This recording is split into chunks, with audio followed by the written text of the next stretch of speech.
Ladies and gentlemen, I am pleased to welcome you back. I am here to assist you today, and I know that you use this video to help you fall asleep. So before we begin, please consider giving us a like, and I would truly appreciate it. Also, where are you from and what time are you watching? Now sit back, relax, and enjoy the story. I never thought a baby stroller could be the beginning of a nightmare. But as I huddled in my darkened apartment, listening to the sound of someone trying to pick the lock on my front door, I realized how wrong I'd been. It all started 2 weeks ago. I'd just moved to Chicago with my 6-month-old daughter, Emma. Money was tight, and I needed a stroller. New ones were way out of my budget, so I turned to Craigslist. After scrolling through countless listings, I found one that looked perfect. A gently used UPPA Cruise, half the retail price. The seller, Susan, lived just a few neighborhoods over. I messaged her, and we arranged to meet at her apartment the next day. As I drove there, Emma cooing in her car seat, I felt a mix of excitement and nervousness. I'd never bought anything off Craigslist before, but surely it would be fine. It was just a stroller after all. Susan's apartment was in a part of town I wasn't familiar with. The buildings were older, paint peeling, with bars on the windows.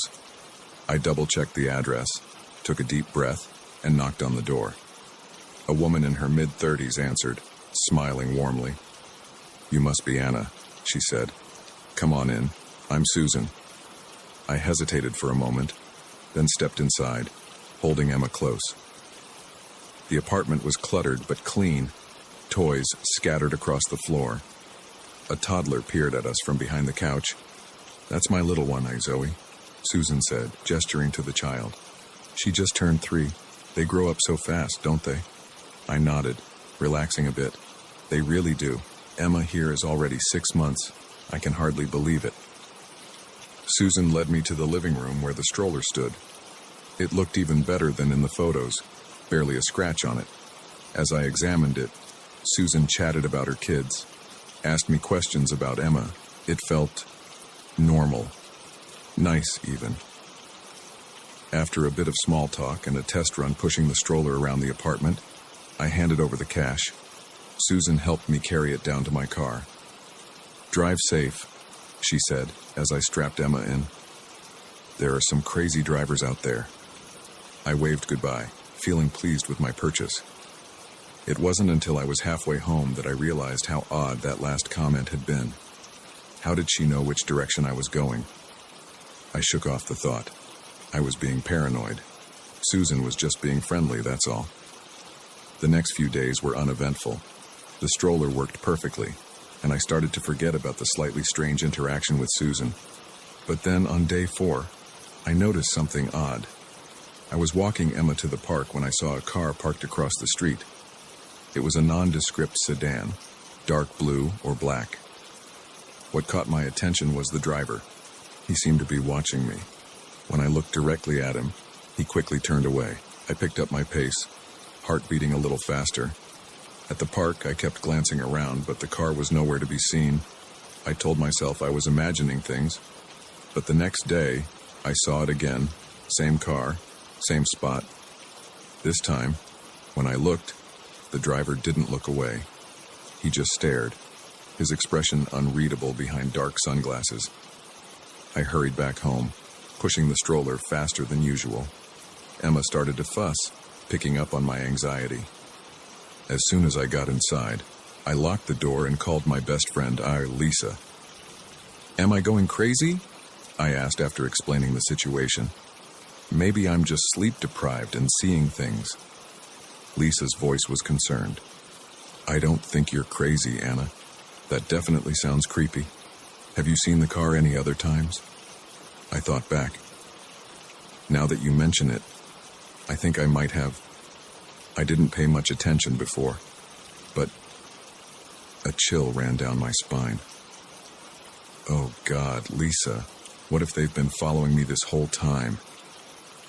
"Okay, let's not panic," Lisa said, though I could hear the worry in her voice. It could still be a coincidence, but just in case, maybe you should vary your routine for a few days. see if anything changes. I agreed, and we made plans for Lisa to come over that weekend. After hanging up, I went to check on Emma. She was sleeping peacefully in her crib, unaware of her mother's growing fear. The next day, instead of our usual morning walk, I drove to a coffee shop in a different neighborhood. As I sat by the window, sipping my latte and watching Emma babble in her stroller, I started to relax. Maybe I had been overreacting. Then I saw it. The car. It was parked across the street, half hidden behind a delivery truck. My hands started to shake, causing my coffee to slosh over the rim of the cup. I grabbed my phone, ready to call Lisa, or the police, or anyone. But as I looked back up, the car was pulling away. I caught a glimpse of the driver. It was a man, different from the one I'd seen before. That night, I barely slept. Every noise made me jump. Was that a car door closing outside? Footsteps on the stairs. I checked the locks a dozen times, pulled the curtains tight, and kept Emma's crib right next to my bed. In the morning, bleary-eyed and exhausted, I made a decision. I needed to know what was going on. I called in sick to work and asked my neighbor, Mrs. Chen, to watch Emma for a few hours. "Are you sure you're all right, dear?" Mrs. Chen asked as I handed Emma over. "You look terrible." I forced a smile. "Just a little under the weather. I'm going to see the doctor." Instead, I drove to Susan's apartment. I didn't have a plan exactly. I just knew I needed answers, and this was where it had all started. As I parked across the street, I saw Susan coming out of her building. She was alone, no sign of her daughter. I slouched down in my seat watching as she got into a car, the same dark sedan I'd been seeing everywhere. My heart pounded as I followed her. She drove to a rundown strip mall on the outskirts of the city. As she got out of her car, a man approached her. They talked for a few minutes, their body language tense. Then Susan handed him an envelope, and he gave her a small package in return. I couldn't believe what I was seeing. Was Susan involved in something illegal? And what did it have to do with me? I was so focused on Susan and the man that I didn't notice another car pulling up behind me until it was too late. A sharp tap on my window made me jump. A man with a hard face and cold eyes gestured for me to roll down the window. My hands shaking, I complied. "Is there a problem, officer?" I asked, though I was pretty sure he wasn't a cop. "Get out of the car," he said, his voice low and threatening. I considered making a run for it. But where would I go? Slowly, I opened the door and stepped out. The man grabbed my arm, his grip painfully tight. "You just couldn't leave well enough alone, could you?" he growled. "You had to go poking around." He started dragging me toward Susan's car. She was watching, her face a mask of guilt and fear. "Please," I begged. "I don't know what's going on. I have a baby at home. Please, just let me go." The man's grip tightened. "Shut up. You're coming with us." Suddenly, the sound of sirens filled the air. Police cars swarmed into the parking lot, officers jumping out with guns drawn. "Police! Freeze!" Everything happened so fast after that. The man tried to run but was tackled by an officer.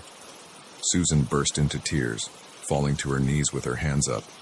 I stood there, shaking, as an officer approached me. "Are you Anna Thompson?" he asked. When I nodded, he continued. "We've been investigating this group for months. Your friend Lisa called us when you didn't return her calls. She was worried." I let out a sob of relief. Lisa, my wonderful, paranoid, life-saving best friend. Over the next few hours, I learned the truth. Susan was part of a criminal ring that used Craigslist to find targets for burglary and identity theft. The stroller had been bugged with a GPS tracker. They'd been following me, learning my routine, planning to rob me. As I sat in the police station, giving my statement, all I could think about was Emma, my beautiful, innocent daughter, who had unknowingly been in danger this whole time. When I finally got home, I hugged Emma so tight she started to squirm. Mrs. Chen hovered anxiously, full of questions I wasn't ready to answer. That night, as Emma slept peacefully in her crib, I sat by the window, jumping at every sound. The police had assured me it was over, that everyone involved had been arrested. But I couldn't shake the feeling of being watched. I looked at the stroller, still sitting in the corner of the room. Tomorrow, I would get rid of it, buy a new one, even if I had to max out my credit card. But for now, in the quiet of the night, I allowed myself to cry, for the fear I'd felt, for the trust I'd lost, and for the realization that sometimes the most ordinary things can lead us into extraordinary danger. As I wiped my eyes, I made a promise to myself and to Emma. I would be more careful, yes, but I wouldn't let fear rule our lives. We had survived, and we would be stronger for it. But I was never, ever buying anything off Craigslist again. I never thought I'd find hell in paradise. But as I crouched in the darkness, listening to the voices of killers, I realized how quickly heaven could turn into a nightmare. It was supposed to be a simple hiking trip, a chance to clear my head after a messy breakup and the stress of city life. I'd always loved the outdoors, the peace and quiet of nature, so when I found a trail in a remote part of the Rockies, it seemed perfect. 3 days of solitude, just me and the wilderness. The first day was everything I'd hoped for. The air was crisp and clean, the views breathtaking. I hiked until my legs ached, setting up camp as the sun began to set. As I sat by my small fire, watching the stars appear one by one, I felt a sense of calm I hadn't experienced in years. It was on the second day that everything changed. I'd been hiking for hours, the trail becoming less defined as I ventured deeper into the wilderness. The trees seemed to grow thicker, the underbrush more dense. I was considering turning back when I saw it, a small clearing ahead, and in it, what looked like an old cabin. Curiosity got the better of me. I approached cautiously, my footsteps muffled by the thick carpet of pine needles. The cabin was weather-beaten, its wood gray with age. But as I got closer, I noticed something odd. The padlock on the door looked new, shiny against the weathered wood.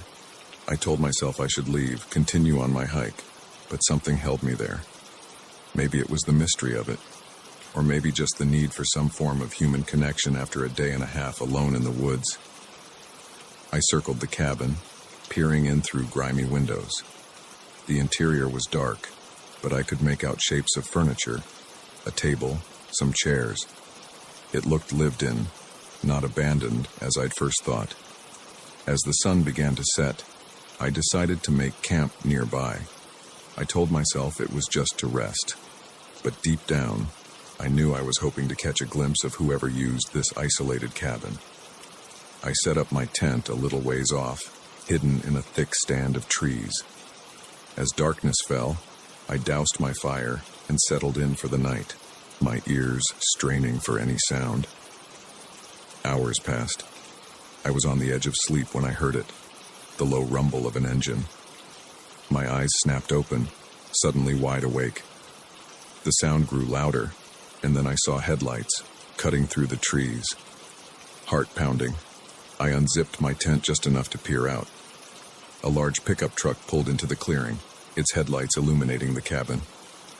3 men got out, their voices low but carrying in the still night air. "Did anyone follow you?" one asked, his tone sharp. "Nah, we're clear," another replied. "Let's get this stuff inside quick." I watched, barely breathing, as they unloaded several large duffel bags from the truck. They moved with a sense of urgency, glancing around nervously as they worked. As they opened the cabin door, light spilled out, and I caught a glimpse of what was inside one of the bags. My blood ran cold. Guns, a lot of them. I eased back into my tent, my mind racing. What had I stumbled upon? Gun runners? Drug dealers? Whatever it was, I knew I was in way over my head. I needed to leave, to get as far away from here as possible, but I was trapped.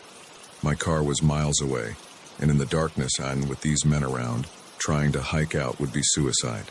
So I waited, every muscle tense, listening to the muffled voices from the cabin. Occasionally, I heard laughter, the clink of bottles.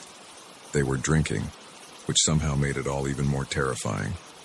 I must have dozed off at some point because the next thing I knew, sunlight was filtering through my tent. The clearing was quiet. Cautiously, I peeked out. The truck was gone.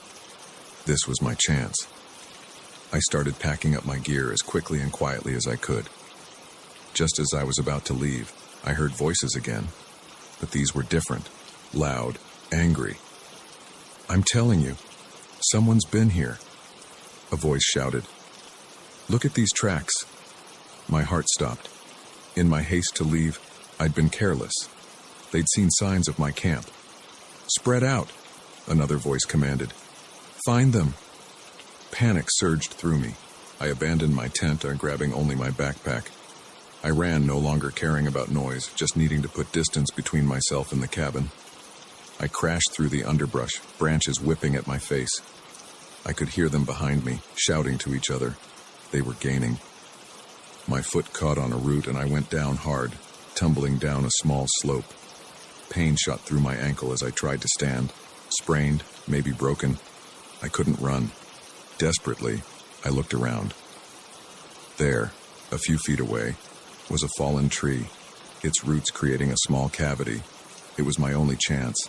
I dragged myself over, squeezing into the space. It was tight, dirt and rotting wood pressing in on all sides. I tried to control my breathing, each gasp sounding thunderous in my ears.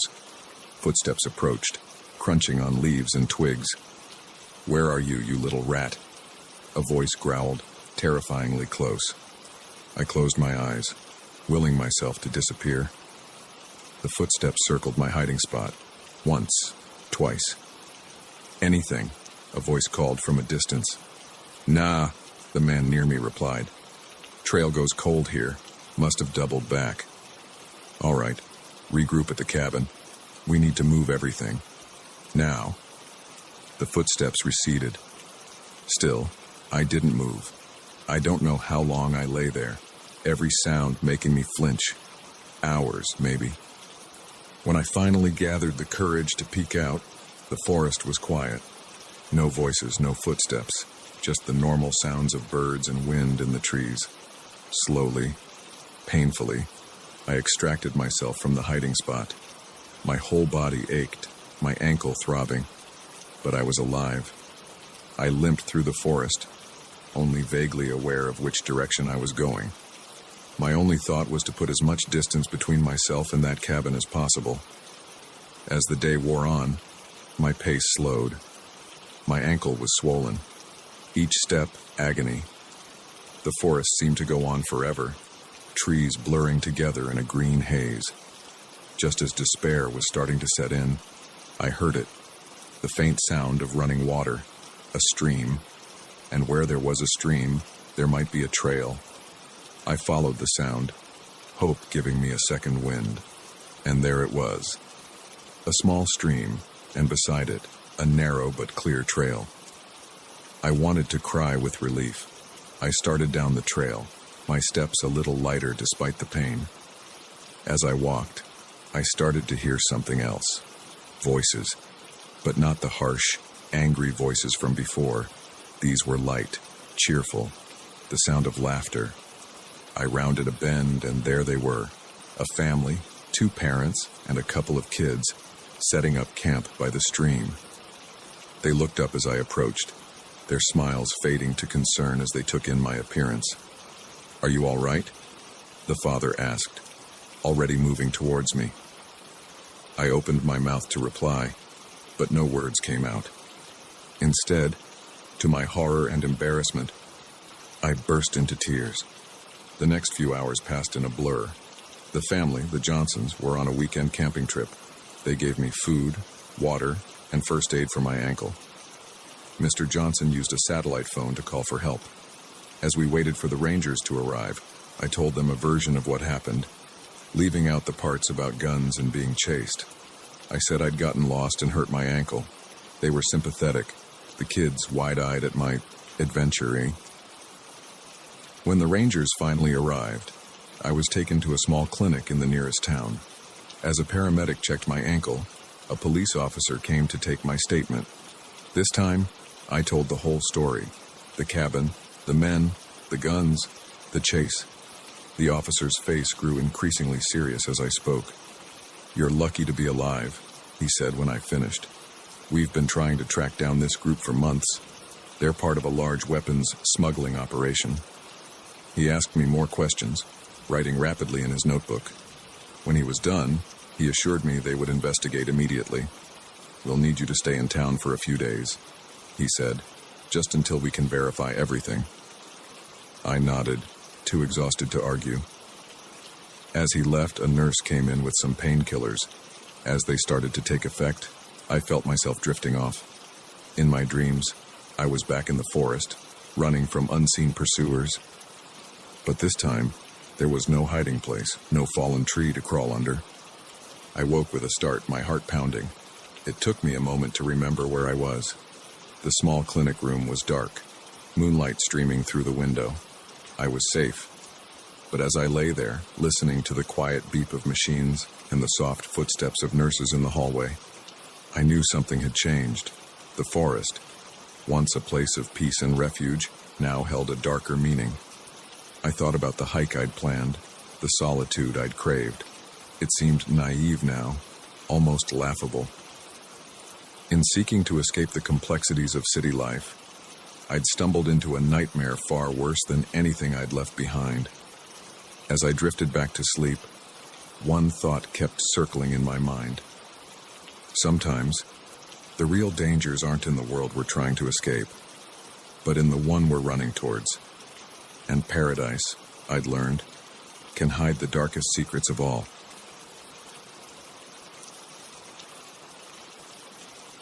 The stench of copper hit me before I even opened the door. In that moment, I knew this wasn't going to be a routine welfare check, but nothing could have prepared me for the horror that awaited inside that isolated farmhouse. My name is Sarah, and I've been a social worker for over a decade. I've seen my fair share of difficult situations, abuse, neglect, poverty. But what I encountered that day shook me to my core. It started like any other case. A concerned neighbor had called, reporting that they hadn't seen the Johnson family in days. The Johnsons were a quiet bunch, mom, dad, and 2 kids. They lived on a small farm about an hour outside the city, keeping to themselves mostly. It wasn't unusual for rural families to go days without seeing neighbors, but something about this call felt different. As I drove down the long, dusty road leading to the farmhouse, an uneasy feeling settled in my stomach. The usually picturesque countryside seemed ominous, shadows stretching long in the late afternoon sun. I tried to shake off the feeling, chalking it up to an overactive imagination. I pulled up to the house, gravel crunching under my tires. The place looked wrong. Curtains drawn tight, no sign of the usual farm activity. The old pickup truck that was always parked out front was missing. Taking a deep breath, I stepped out of my car. The air was thick and still, not even a breeze to rustle the overgrown grass. As I approached the porch, I noticed scratch marks on the front door, deep gouges in the wood, as if someone, or something, had been desperately trying to get in or out. I knocked, the sound echoing ominously. "Hello, Mr. and Mrs. Johnson. It's Sarah from Social Services, just here for a check-in." No response. I knocked again, louder this time. Still nothing. Protocol dictated that I should leave if no one answered, but something kept me there. Call it intuition or foolishness, but I couldn't shake the feeling that something was terribly wrong. I tried the door handle. To my surprise, it turned easily. As the door swung open, that coppery smell hit me full force. I gagged, my hand flying to my mouth. "Hello?" I called out again, my voice shaky. "Is anyone home?" Silence greeted me, broken only by the creak of floorboards under my feet as I stepped inside. The interior of the house was dark. curtains drawn against the fading daylight. As my eyes adjusted, I saw signs of a struggle. A lamp lay shattered on the floor, a chair overturned. And then I saw the blood. It was everywhere, splattered across the walls, pooled on the hardwood floor. My heart raced, every instinct screaming at me to run. But I couldn't. If there was any chance someone was still alive, I had to find them. I moved deeper into the house, my shoes sticking slightly to the tacky floor. The living room was a disaster. Furniture overturned, picture frames smashed. Whatever had happened here, it had been violent. As I approached the kitchen, I heard a sound that made my blood run cold. A soft whimper, barely audible. It was coming from upstairs. "Hello?" I called out, louder now. "Is someone there? I'm here to help." Another whimper, slightly louder this time. Definitely human. I made my way to the stairs, my hand shaking as I gripped the banister. Each step creaked under my weight, the sound impossibly loud in the silent house. At the top of the stairs, I paused. The blood trail continued, leading down the hallway to a closed door at the end. The whimpering was clearer now, punctuated by soft sobs.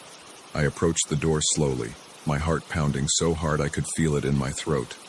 "I'm coming in," I announced, my voice barely above a whisper. I turned the handle and pushed the door open. The room was dark, but I could make out a small figure huddled in the corner. As my eyes adjusted, I saw it was a child, a little girl, no more than 6 or 7. "Hey there," I said softly, trying to keep my voice calm despite the terror coursing through me. "My name's Sarah. I'm here to help. Are you hurt?" The girl looked up, her eyes wide with fear. She was covered in blood, her blonde hair matted with it. But as I looked closer, I realized with relief that she didn't appear to be injured.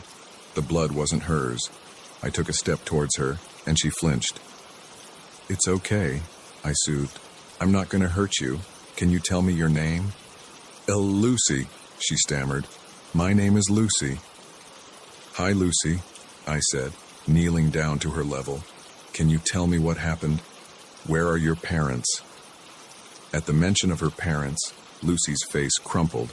She began to sob in earnest, her small body shaking. I moved closer, fighting every instinct that was telling me to grab the child and run. "It's okay, sweetie. You're safe now. Can you tell me where your parents are?" Lucy pointed a trembling finger towards the closet. My gaze followed, and I noticed for the first time that the closet door was slightly ajar. A dark liquid was seeping out from under it, spreading across the carpet. My stomach lurched. I knew what I would find, but I had to be sure. "Lucy," I said, my voice as steady as I could make it. "I need you to close your eyes for me, okay? And keep them closed until I say it's all right to open them. Can you do that for me?" She nodded, squeezing her eyes shut tight. I stood up on shaky legs and approached the closet. The smell was overwhelming now. I reached for the door handle, took a deep breath, and pulled it open. What I saw will haunt me for the rest of my days. Mr. and Mrs. Johnson were there, or what was left of them. Their bodies were mutilated beyond recognition, and there, huddled between them, was a little boy, Lucy's brother. His eyes were open, staring blankly. He'd been dead for days. I staggered back, bile rising in my throat. I managed to close the door before I lost the contents of my stomach on the bedroom floor. As I wiped my mouth, my mind raced. What could have done this? It looked like an animal attack, but no animal I knew of could have caused this level of devastation. And how had Lucy survived? I turned back to the little girl, still huddled in the corner with her eyes squeezed shut. I needed to get her out of here, now. "Lucy," I said, my voice hoarse. "You can open your eyes now. We're going to leave, okay? I'm going to take you somewhere safe." She nodded, her eyes fluttering open. I held out my hand, and after a moment's hesitation, she took it. As we made our way downstairs, I pulled out my phone to call the police. No signal. Of course.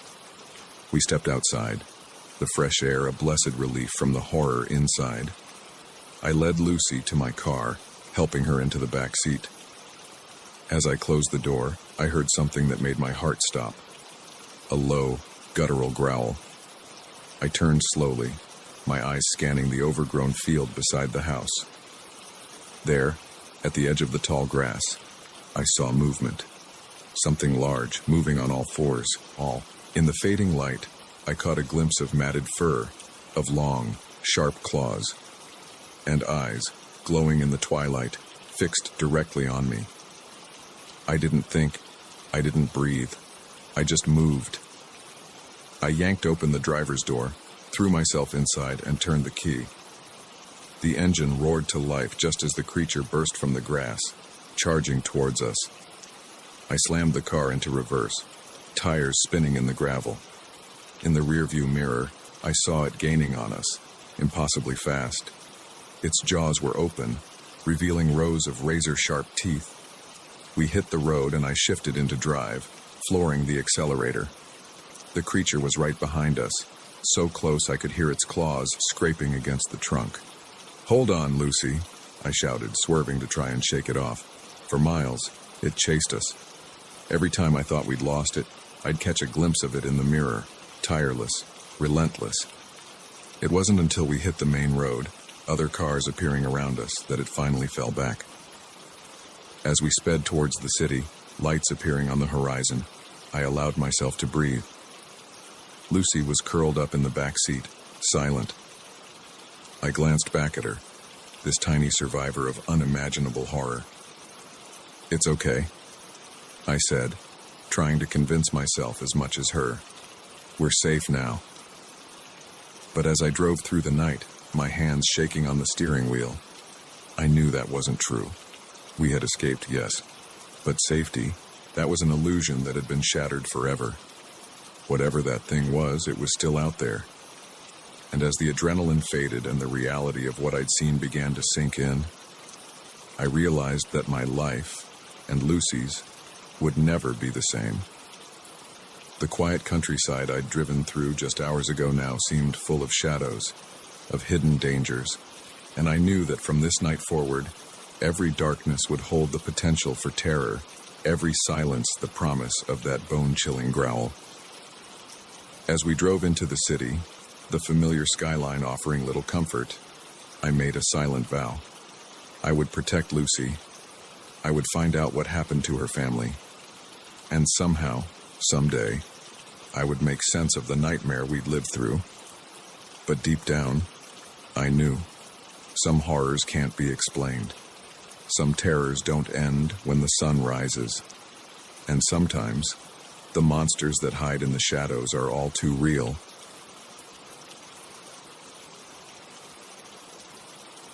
The day I stopped a child trafficking ring started like any other shift at the beach. But by sunset, I'd stared evil in the face and realized that monsters don't always hide in the shadows. Sometimes they walk among us in broad daylight. My name's Mike, and I've been a lifeguard at Sunset Beach for 5 summers now. It's usually a pretty sweet gig. Sun, sand, and the occasional heroic rescue to impress the ladies. But nothing in my training prepared me for what happened that scorching July afternoon. The day began normally enough. I climbed up to my perch on the lifeguard tower, slathered on sunscreen, and surveyed my domain. The beach was already packed. Families staking out spots with colorful umbrellas and coolers. Kids shrieked with laughter as they splashed in the shallows, while teenagers showed off on surfboards further out. Around midday, I noticed a group of men arrive. There were 4 of them, all in their late 30s or early 40s. Something about them seemed off from the get-go. They were dressed too nicely for the beach, button-up shirts and pressed khakis instead of swim trunks and tank tops. And unlike everyone else soaking up the sun, they huddled together in the shade of a large umbrella. At first, I tried to brush off my unease. Maybe they were just some businessmen on lunch break, enjoying the view. But as the afternoon wore on, their behavior grew increasingly suspicious. They never went near the water or even took off their shoes. Instead, they sat rigid in their chairs, eyes constantly scanning the beach. Every so often, one would mutter something to the others, who'd nod gravely in response. But what really set off alarm bells was the way they watched the children. Their gazes followed kids as they ran past, lingering a bit too long. One man had a camera and seemed to be taking an awful lot of photos in the direction of the playground. Another kept checking his watch and muttering about on the schedule. A chill ran down my spine despite the sweltering heat. I'd seen my fair share of creeps on the beach before, but this felt different, more organized, more sinister. I radioed my supervisor, Jake Starm, and shared my concerns. "Keep an eye on them," he advised, "but don't engage unless you see them actually do something. We can't accuse people without proof." I nodded, but my gut twisted with unease. What if waiting for proof meant a child disappeared? As the afternoon progressed, the men's behavior grew bolder. They split up, each taking a different section of the beach. It was like they were creating a perimeter. One positioned himself near the snack bar, another by the restrooms, while the other two lingered near the main entrances. My heart raced as I realized what they were doing. They were cutting off escape routes. I scanned the beach frantically, looking for any kids who might be in immediate danger. That's when I spotted her, a little girl, maybe 6 or 7, building a sandcastle near the water's edge. She was just out of her mother's line of sight, who was distracted chatting with a friend. And one of the men was walking straight toward her. Time seemed to slow down. I saw his lips move as he knelt beside her, pointing out toward the water as if showing her something. The girl smiled, nodding eagerly. He held out his hand. I didn't think. I just moved. I leaped down from my tower and sprinted across the sand, my whistle between my teeth. I blew it hard as I ran, the shrill sound cutting through the beach noise. "Hey!" I shouted as I neared them. "Step away from the child." The man's head snapped up, his eyes widening in surprise, then narrowing in anger. He dropped the girl's hand and bolted. I wanted to chase him, but the girl's safety came first. I skidded to a stop beside her as her mother came running over, alerted by my whistle. "What's going on?" she demanded, scooping up her daughter. "Ma'am, I need you to stay with your child and alert a staff member if you see that man again," I said, trying to keep my voice steady. "He may have been trying to abduct her." The color drained from her face as she clutched her daughter tighter.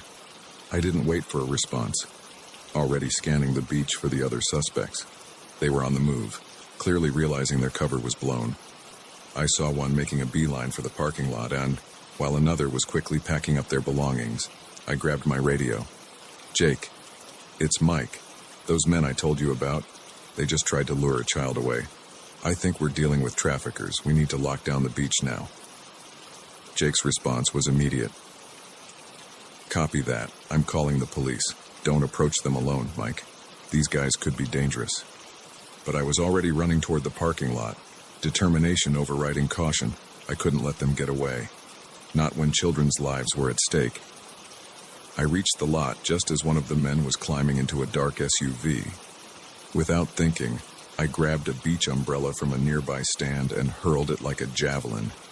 It crashed through the SUV's back window, startling the man enough that he stalled the engine. I used those precious seconds to close the distance, yanking open the driver's side door. "Out of the car!" I yelled, grabbing his arm. He swung at me, his fist connecting with my jaw. Stars exploded in my vision, but adrenaline kept me upright. I tackled him, both of us tumbling onto the asphalt. We grappled there in the parking lot, trading blows. He was stronger than I expected, but I had youth and righteous anger on my side. I managed to pin him down just as sirens wailed in the distance. "It's over," I panted, tasting blood. "The cops are coming. You're done." His eyes blazed with hatred. "You have no idea what you've done," he spat. The police arrived moments later, quickly taking control of the situation. As they cuffed the man I'd subdued, I saw 2 of his compatriots being led away in handcuffs as well. The 4th, unfortunately, had managed to escape in the chaos. The next few hours passed in a blur of questioning and statements. The police praised my quick thinking but admonished me for putting myself in danger. I barely heard them, my mind reeling as the full impact of what had almost happened sank in. These men had been methodically planning to snatch children from right under our noses, How long had they been operating? How many kids had they already taken from other beaches, other towns? As the sun began to set, casting long shadows across the now empty beach, a detective pulled me aside. "You did good work today, son," he said gravely. "We've been trying to crack this trafficking ring for months. Thanks to you, we've finally got some solid leads." I nodded, a lump forming in my throat. "Those kids," I managed to ask, "will they be okay?" The detective's expression softened. "The ones here today? Yes, thanks to you. But there are others out there who still need saving. This is bigger than just one beach, I'm afraid." His words hit me like a punch to the gut. I looked out over the darkening water, thinking of all the children who might be out there, scared and alone. And I made a decision. "How can I help?" I asked, turning back to the detective. "I want to do more." He studied me for a moment, then nodded. "We could use someone with your instincts and dedication. It won't be easy, and it's sure as hell not as glamorous as being a lifeguard. But if you're serious, come down to the station tomorrow. We'll talk." That night, as I lay in bed replaying the day's events, I knew my life had changed irrevocably. The beach I'd loved, the job I'd enjoyed, they suddenly seemed trivial in the face of the darkness I'd glimpsed. I thought of that little girl, of how close she'd come to being snatched away from everything she knew and loved. And I thought of all the other children out there who might not be as lucky. Sleep eluded me as I wrestled with the weight of my new knowledge.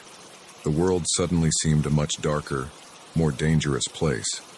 But as I watched the first rays of dawn creep across my ceiling, I felt a steely resolve settle in my chest. I couldn't unsee what I'd witnessed. I couldn't unhear that man's chilling words. But I could use this experience, this anger and determination, to make a difference. As I got up to face the new day, I knew my time as a carefree lifeguard was over. A different kind of vigilance was needed now. The monsters were real, hiding in plain sight, and someone had to stand against them. Today I'd stop being just a guardian of the beach. I'd become a guardian of innocence itself. And God help anyone who tried to harm a child on my watch again.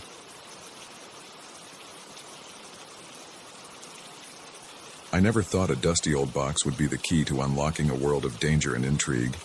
But as I crouched in the shadows, listening to the voices of ruthless smugglers, I realized that some treasures are better left buried. My name is Dr. Amelia Carter, and I'm an archaeologist specializing in ancient Egyptian artifacts. I've spent years studying hieroglyphs and piecing together the mysteries of the past. But nothing in my studies could have prepared me for the heart-pounding adventure that began on a sweltering day in the Valley of the Kings.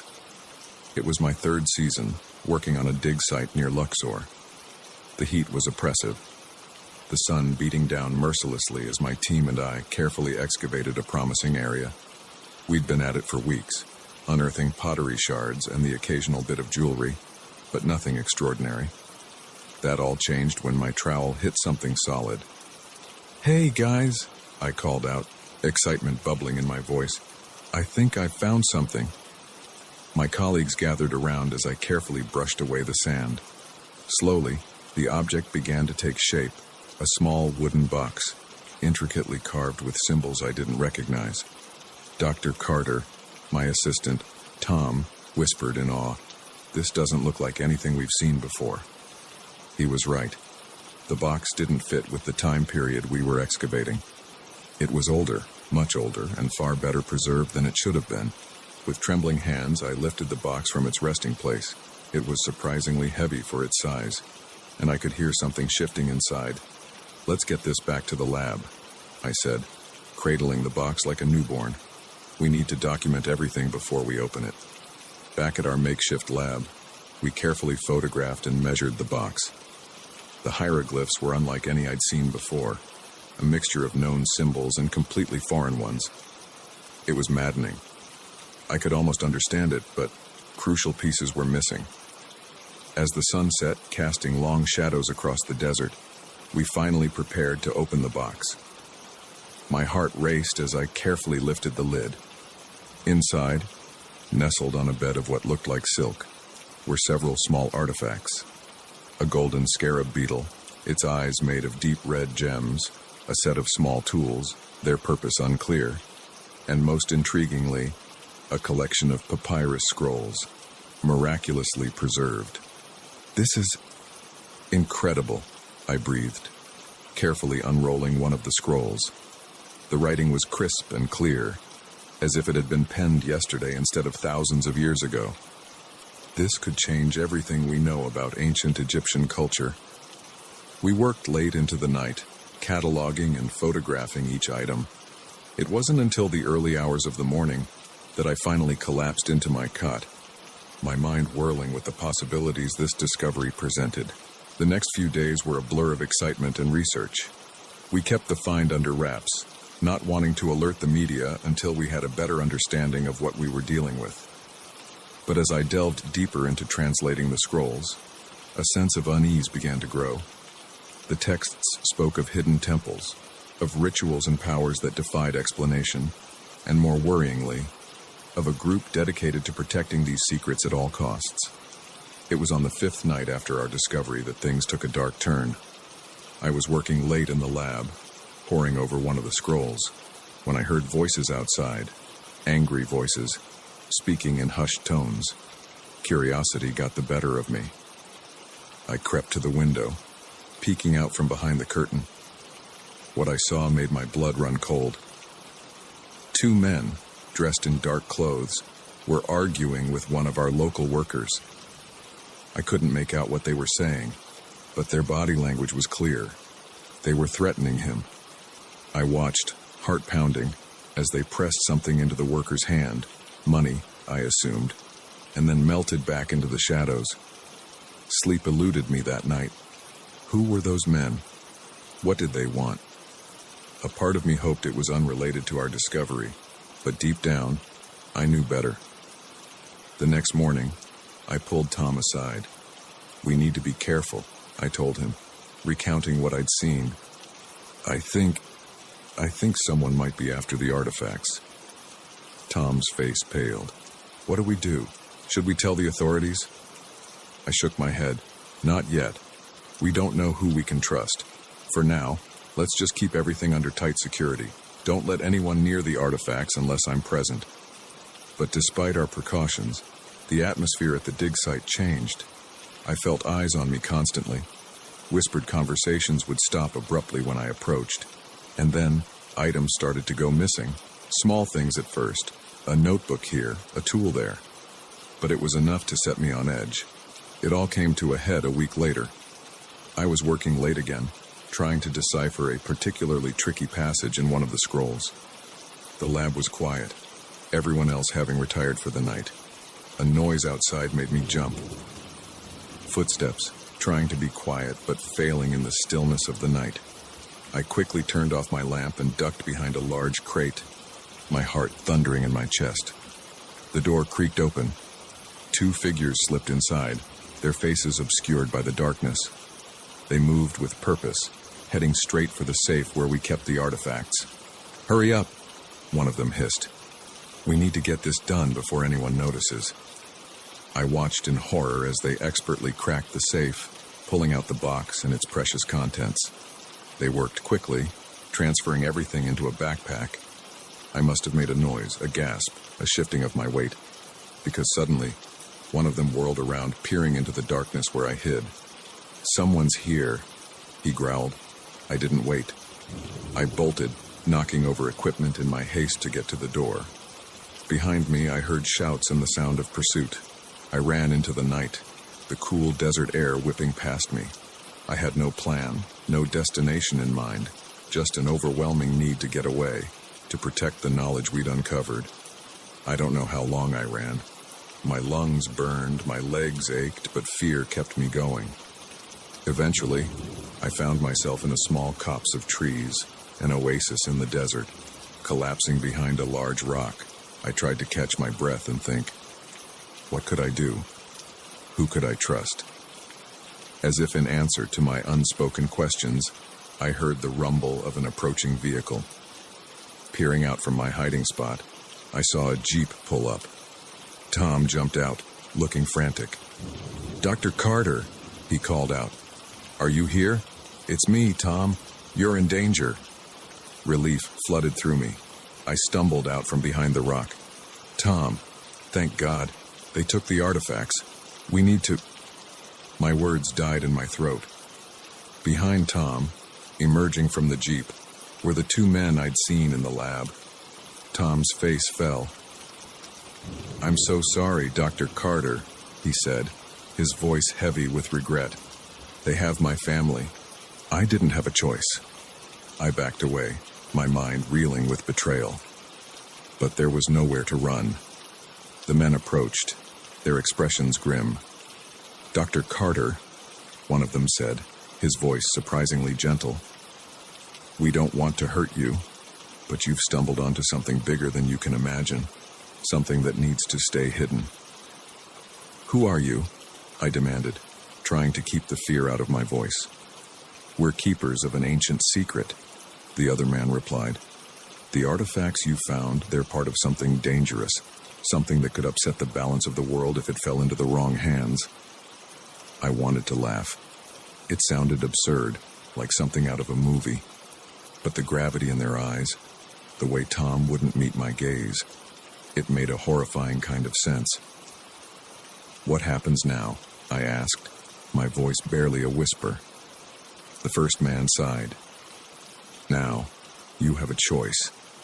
You can come with us, learn the truth about what you've discovered, help us protect it, or..." He didn't need to finish the sentence. The implication was clear. I looked at Tom, at the artifacts peeking out of the backpack, at the vast desert around us.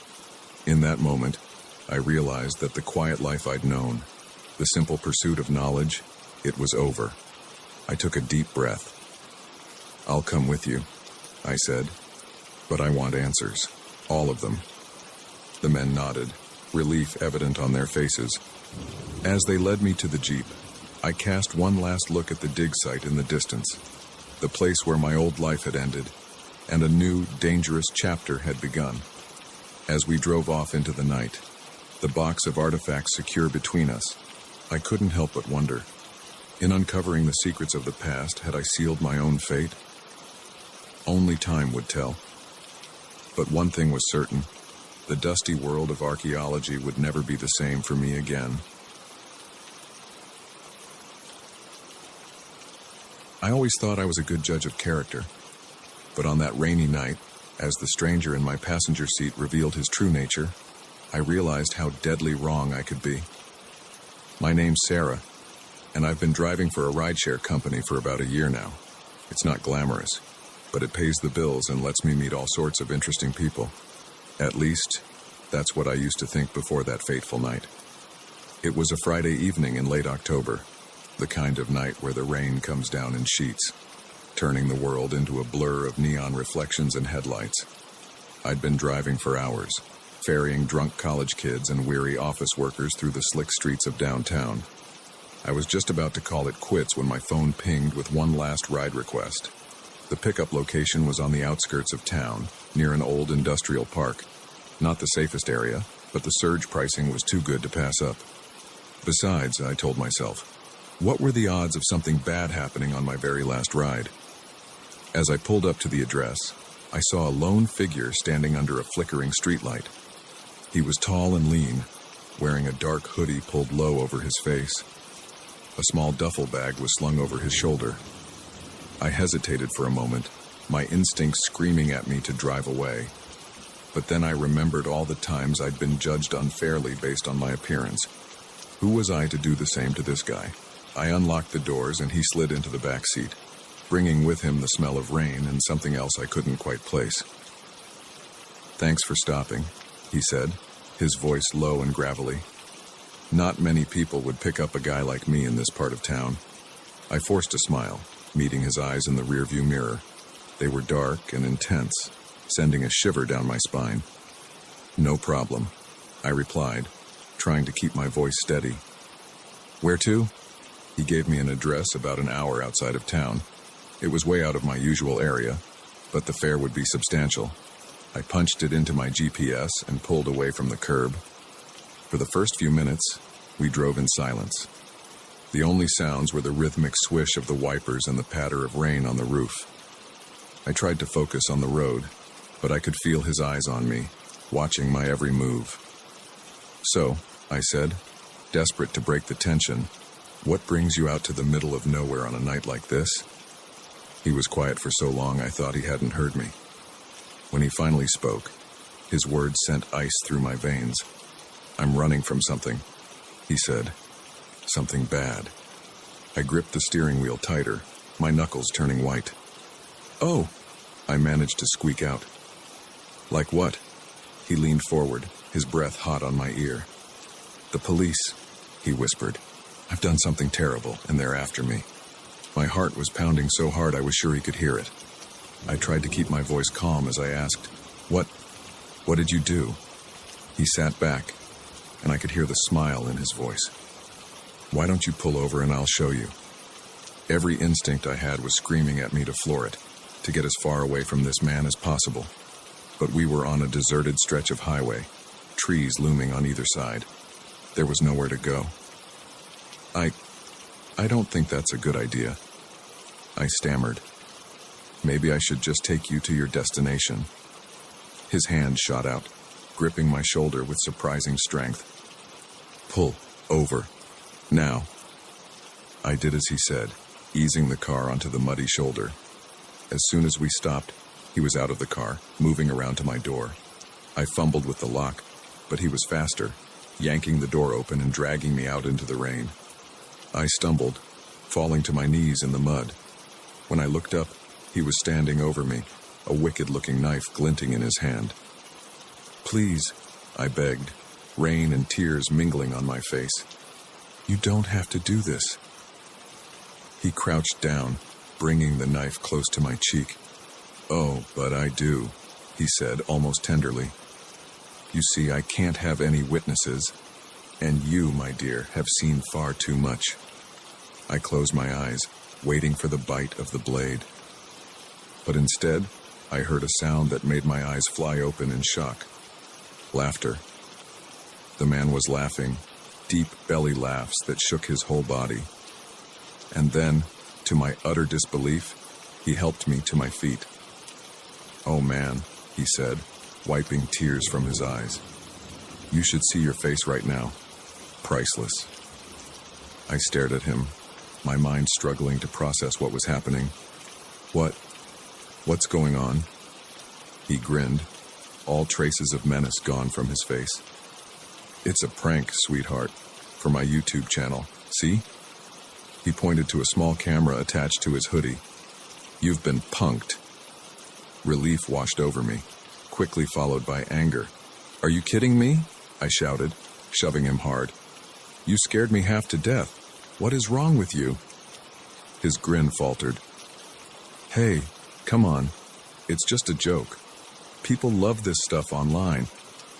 I was about to lay into him further when a new sound cut through the night. Sirens, growing closer by the second, the man's face drained of color. "Shit," he muttered. "Someone must have seen us and called the cops. We gotta go." But I stood my ground. "No," I said firmly. "I'm not going anywhere with you. You can explain your little prank to the police yourself." His expression hardened. "I'm not asking," he growled, grabbing my arm. The menace was back in his voice, and this time, I knew it wasn't an act. I struggled against his grip, but he was too strong. He started dragging me back towards the car, his fingers digging painfully into my arm. In that moment, survival instinct took over. I remembered the self-defense class I'd taken years ago, the instructor's voice ringing in my ears, "Use whatever you have as a weapon." My free hand closed around the car keys in my pocket. In one swift motion, I whipped them out and raked them across his face. He howled in pain, releasing my arm to clutch at his bleeding cheek. I didn't hesitate. I ran, sprinting down the highway towards the approaching sirens. I could hear him behind me, his footsteps pounding on the wet asphalt. But fear and adrenaline propelled me forward, faster than I'd ever run in my life. The police car came into view, its lights cutting through the rain. I waved my arms frantically, screaming for help. The car screeched to a halt, and 2 officers jumped out, guns drawn. "Get down," one of them shouted. I dropped to the ground, my heart racing. I heard a scuffle behind me, then the sound of handcuffs clicking into place. As the officers helped me to my feet, I turned to see my attacker being shoved into the back of the police car. The look he gave me was one of pure hatred. "Are you all right, ma'am?" one of the officers asked, draping a blanket over my shoulders. I nodded, my whole body shaking with delayed shock. I think so. Thank you." Over the next few hours, I gave my statement to the police. It turned out the man, whose real name was Derek, had a history of similar pranks that had escalated to actual assaults. The duffel bag in my car contained rope, duct tape, and other items that made it clear his intentions were far from innocent. As I sat in the police station, sipping lukewarm coffee and trying to process everything that had happened, a detective approached me. "Miss Johnson," he said gently, "I know this has been a traumatic experience, but I want you to know that you likely saved lives tonight. We've been tracking this guy for months, but he always managed to stay one step ahead. Thanks to you, he's finally off the streets." His words should have made me feel better, but all I felt was numb.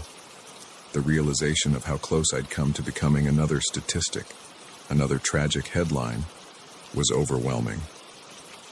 In the days and weeks that followed, I struggled to return to normal life. Every time I got behind the wheel, I found myself checking and rechecking the locks. Every passenger became a potential threat. But slowly, with the help of therapy and the support of my friends and family, I began to heal. I learned that trusting my instincts wasn't the same as judging people unfairly, that it was okay to prioritize my safety over being polite. I never drove for the rideshare company again. Instead, I channeled my experience into advocating for stronger safety measures for drivers and passengers alike. I shared my story, hoping to help others trust their gut and stay safe.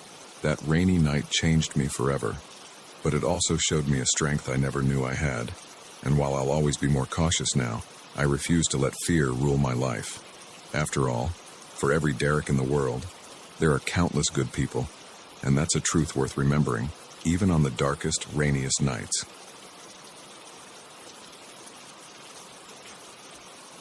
The night I discovered a criminal operation in the warehouse was the night I realized that sometimes the most dangerous secrets hide in the most mundane places. What started as a routine shift turned into a fight for survival that would change my life forever. My name's Jack, and I've been working night security at the Millennium Storage Warehouse for about 3 years now. It's not the most exciting job in the world, but it pays the bills and gives me plenty of time to work on my novel. At least, that's what I used to think before that fateful night. It was a Tuesday in late October, the kind of night where the wind howls around the corners of the building, and every shadow seems to move. I'd just started my shift, settling into the small security office with a thermos of coffee and my dog-eared notebook. The first few hours passed uneventfully. I made my rounds, checking the locks and peering down the long aisles of crates and boxes. The warehouse was huge, a maze of steel shelving units stretching up to the ceiling. Most of the time, I found the solitude peaceful. But tonight, something felt off. Maybe it was the way the wind was making the metal roof creak and groan. Or maybe it was just that my imagination was working overtime after spending the day writing a particularly tense chapter of my crime novel. Whatever it was, I couldn't shake the feeling that I wasn't alone. It was around 2 a.m. when I heard it. A faint sound, almost lost in the ambient noise of the building. But years of working nights had sharpened my hearing, and I knew it didn't belong. I muted the small TV in the security office and listened hard. There it was again. A metallic clinking sound, followed by muffled voices. It was coming from the north section of the warehouse, an area that was supposed to be empty. My heart started to race. This wasn't like the other times I'd investigated strange noises, only to find a raccoon had gotten in or a stack of boxes had fallen over. This was different. This was human. I reached for my radio to call for backup, but as I keyed the mic, I realized I was out of range. The north section was the farthest point from the security office, and the signal couldn't penetrate the maze of metal shelving. I had a choice to make. I could go back to the office and call the police, potentially letting whoever was in here get away, or I could investigate myself and gather evidence. Looking back, I know I should have called the cops, but in that moment, fueled by adrenaline and maybe a little too much confidence from writing about fictional heroics, I decided to check it out myself. I grabbed my flashlight and made my way towards the north section, moving as quietly as I could. The voices grew louder as I approached, and I could make out snatches of conversation. "Hurry up, we don't have all night," one voice hissed.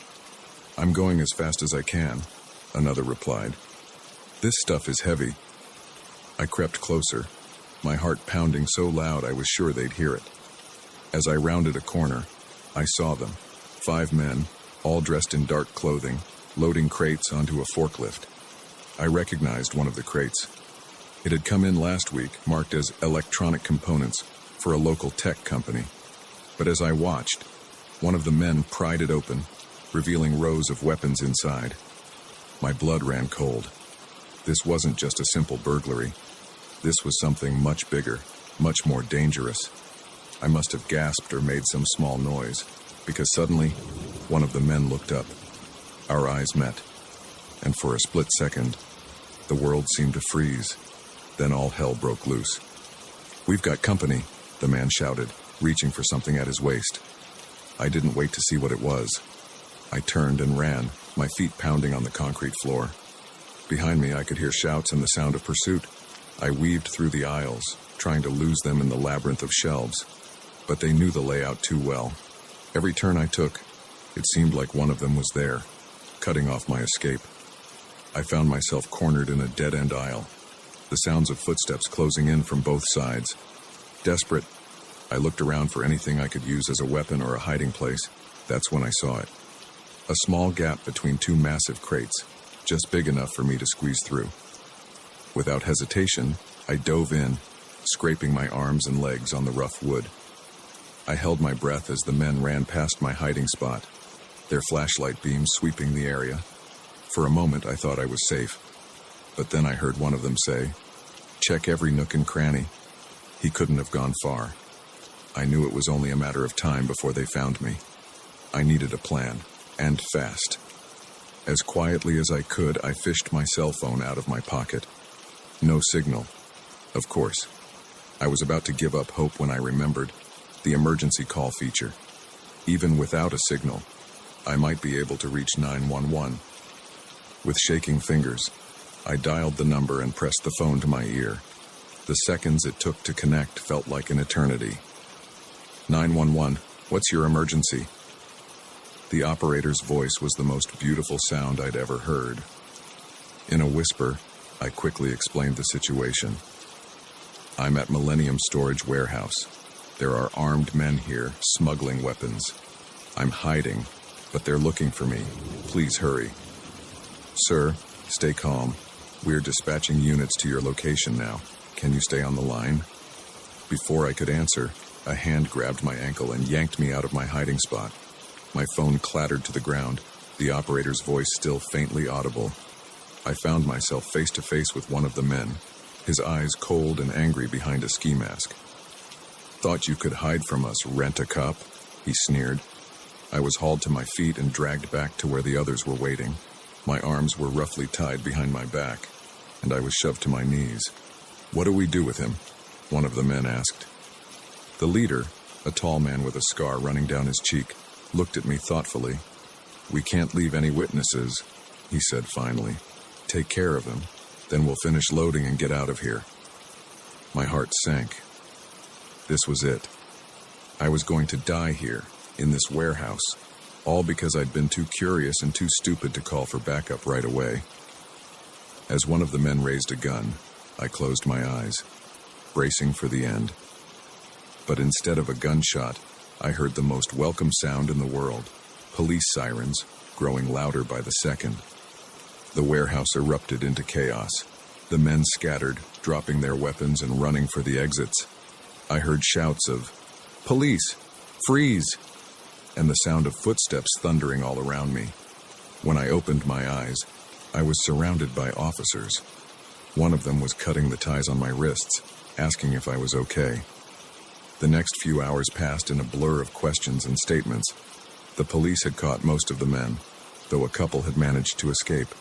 They uncovered a massive weapons smuggling operation, one that had been running right under my nose for months. As the sun began to rise, casting long shadows through the warehouse windows, a detective approached me. "Mr. Thompson," he said, "I want you to know that your actions tonight have probably saved countless lives. The weapons we've seized here, well, let's just say they would have done a lot of damage in the wrong hands." I nodded, still in shock from the night's events. "I was just doing my job," I mumbled. The detective smiled. "You did a lot more than that. You showed real courage. Have you ever considered a career in law enforcement?" I laughed weakly. "I think I've had enough excitement for one lifetime, thanks." But as I watched the police continue to process the scene, I felt something shift inside me. The fear and adrenaline were fading, replaced by a sense of purpose I'd never felt before. I realized that my nights of quiet security shifts and writing fiction were over. I'd glimpsed a world of real danger and real heroism, and I couldn't go back to pretending. In the weeks that followed, I found myself thinking more and more about the detective's words.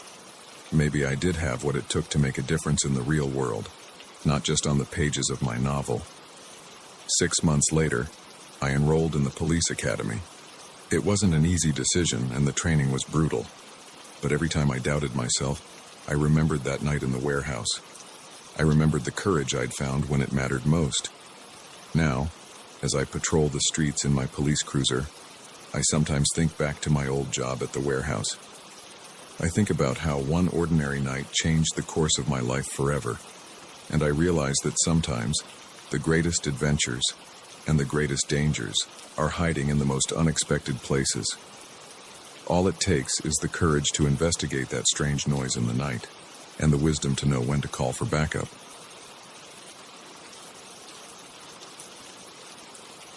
I never thought a cheap motel room would become my own personal hell. But as I huddled in the bathroom, listening to the sound of someone picking the lock, I realized that sometimes the most dangerous predators hide behind the friendliest smiles. My name's Mike, and I'm a traveling salesman. Yeah, I know, it sounds like the setup for a bad joke. But it's my life, driving from town to town, staying in one dingy motel after another. You get used to it after a while, or at least I thought I had. It was a Tuesday night in late October when I pulled into the parking lot of the Starlight Motel. The neon sign flickered weakly, half the bulbs burnt out, but it was cheap, and I was tired after a long day of rejections and slammed doors. The guy at the front desk looked like he'd been there since the motel opened, probably sometime in the 70s. He had that overly friendly demeanor that always puts me on edge, asking too many questions as he checked me in. "So, what brings you to our little town, Mr. Johnson?" he asked, his smile never quite reaching his eyes. "Just passing through," I replied, trying to keep it vague. "Got some business in the next county over." He nodded, a little too enthusiastically. Of course. Lot of salesmen come through here. Always on the move, aren't you? Must be lonely." I forced a laugh, eager to get to my room and away from his probing questions. It has its moments, but hey, that's the job. He handed me the key, an actual metal key, not one of those electronic cards. "Well, you enjoy your stay now. If you need anything at all, just let old Bob know." I thanked him and headed to my room, trying to shake off the uneasy feeling his attention had given me. The room was about what you'd expect. Musty smell, faded wallpaper, a TV that had seen better days. But the bed looked clean enough, and that was all I really cared about. I dropped my bags and flopped onto the bed, not even bothering to take off my shoes. I must have dozed off, because the next thing I knew, I was jolted awake by a knock at the door. Groggy and disoriented, I stumbled to answer it. Bob stood there, that same too-wide smile on his face. "Sorry to bother you, Mr. Johnson," he said, not sounding sorry at all. "Just wanted to check if everything was all right. Noticed your car had a flat tire." I blinked, confusion giving way to alarm. "What? But I just drove in. How could..." "Oh, these things happen." He cut me off smoothly. "Tell you what, why don't you come take a look? I'm pretty handy with cars. Might be able to help you out."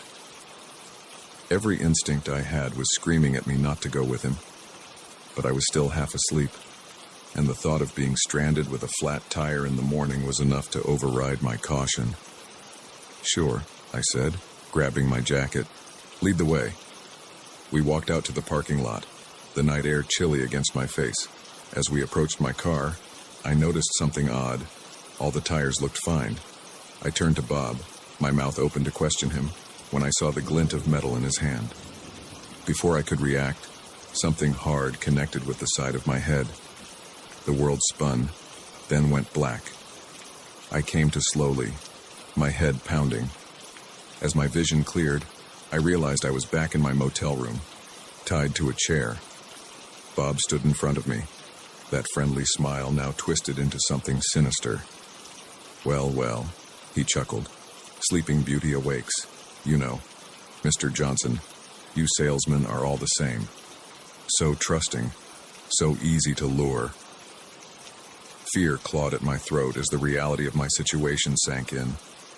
What do you want from me?" Bob's eyes glittered with a mix of greed and madness. "Oh, it's not about what I want. It's about what you have. You see, salesmen always carry cash, always have something valuable in those fancy little sample cases of yours." He moved to my bags, rifling through them with practiced ease. "But that's not all," he continued, almost conversationally.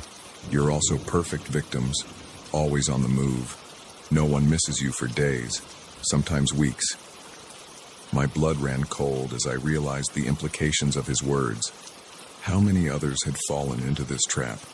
How many lives had ended in this very room? As Bob continued to search my belongings, I tested my bonds. The ropes were tight, but there was a slight give in the one around my right wrist. If I could just... "Don't bother," Bob said, not even turning around. "I've done this enough times to know how to tie a knot." Panic threatened to overwhelm me, but I forced it down. I needed to think, to find a way out of this. "Listen," I said, trying to keep my voice steady. "You don't have to do this. I won't tell anyone. Just take my money and let me go." Bob turned to me, shaking his head with mock sadness. Now, you know I can't do that. Can't have you running to the cops, can I?" "No, I'm afraid this is where your journey ends, Mr. Johnson." He pulled out a wicked-looking knife, the blade catching the dim light. "But don't worry, I'll make it quick. I'm not a monster, after all." As he approached me, knife raised, something in me snapped. With strength born of desperation, I threw myself backwards, chair and all. I crashed to the floor, the impact sending shockwaves of pain through my body. But it also loosened the ropes just enough. Bob lunged at me, but I managed to roll away, my right hand now free. I grabbed the nearest object, a table lamp, and swung it with all my might. It connected with Bob's head with a sickening crunch, and he went down hard. For a moment, I just lay there gasping for breath. Then, moving as quickly as I could with my limbs still partially bound, I worked to free myself completely. Once loose, I didn't waste any time. I grabbed my wallet and car keys, not bothering with the rest of my belongings. As I ran for the door, I heard Bob groan. He was starting to come around. I burst out of the room and sprinted for my car, fumbling with the keys. Behind me, I could hear Bob shouting, his footsteps pounding on the pavement. I threw myself into the driver's seat, jammed the key into the ignition, and peeled out of the parking lot in a spray of gravel. In my rearview mirror, I saw Bob standing in the middle of the road, his face a mask of rage. I drove for hours, my hands shaking on the steering wheel, expecting at any moment to see headlights gaining on me. It wasn't until the sun started to rise that I finally allowed myself to relax slightly. I pulled into a busy truck stop, my mind racing. I needed to call the police, but a part of me was terrified they wouldn't believe me. What if Bob had friends in law enforcement? What if this was all part of some bigger operation? In the end, I decided to keep driving. I crossed state lines, only stopping when absolutely necessary. It wasn't until I was 3 states away that I finally worked up the courage to go to the police. The detective who took my statement listened with a grim expression. "You're not the first to report something like this," he said when I finished. "We've had similar stories from other travelers, but you're the first to get away and be able to identify the perpetrator." Over the next few weeks, I worked with the police, helping them build a case against Bob in the Starlight Motel. It turned out I was right. It was part of a larger operation. Bob was just one cog in a machine that had been preying on travelers for years. When they finally made the arrests, I felt a weight lift off my shoulders. But the relief was short-lived. The experience had changed me in ways I was only beginning to understand. I couldn't go back to my old job. The thought of driving from town to town, staying in motels, filled me with a dread I couldn't shake. Instead, I found a local sales position, one that let me go home to my own bed every night. Sometimes, when I'm lying awake at night, I think about how close I came to becoming just another missing person, another unsolved mystery. I think about the others who weren't as lucky as me, whose stories ended in that dingy motel room, and I realize that the world is full of Bobs, predators hiding behind friendly smiles and helpful gestures. It's a knowledge that weighs heavy on me, but it's also made me more aware, more cautious. Now, when I check into a hotel or meet a stranger, I'm always on guard. Some might call it paranoia, but I know better. Because sometimes, the most dangerous threats aren't the ones that look scary on the surface. Sometimes, they're the ones that lure you in with a smile and a, "How can I help you today?" In the end, I learned that trust is a precious thing, not to be given away lightly. And that sometimes, the difference between life and death can be as simple as listening to that little voice inside that says, "Something's not right here." I survived my night at the Starlight Motel, but the real challenge has been learning to live with the knowledge of what lurks behind some of the friendliest facades. It's a lesson I'll never forget, and one I hope others can learn without having to go through what I did. Because in this world, a little caution can go a long way. And sometimes, the most important skill isn't in making the sale. It's in recognizing when you're the one being sold a deadly lie.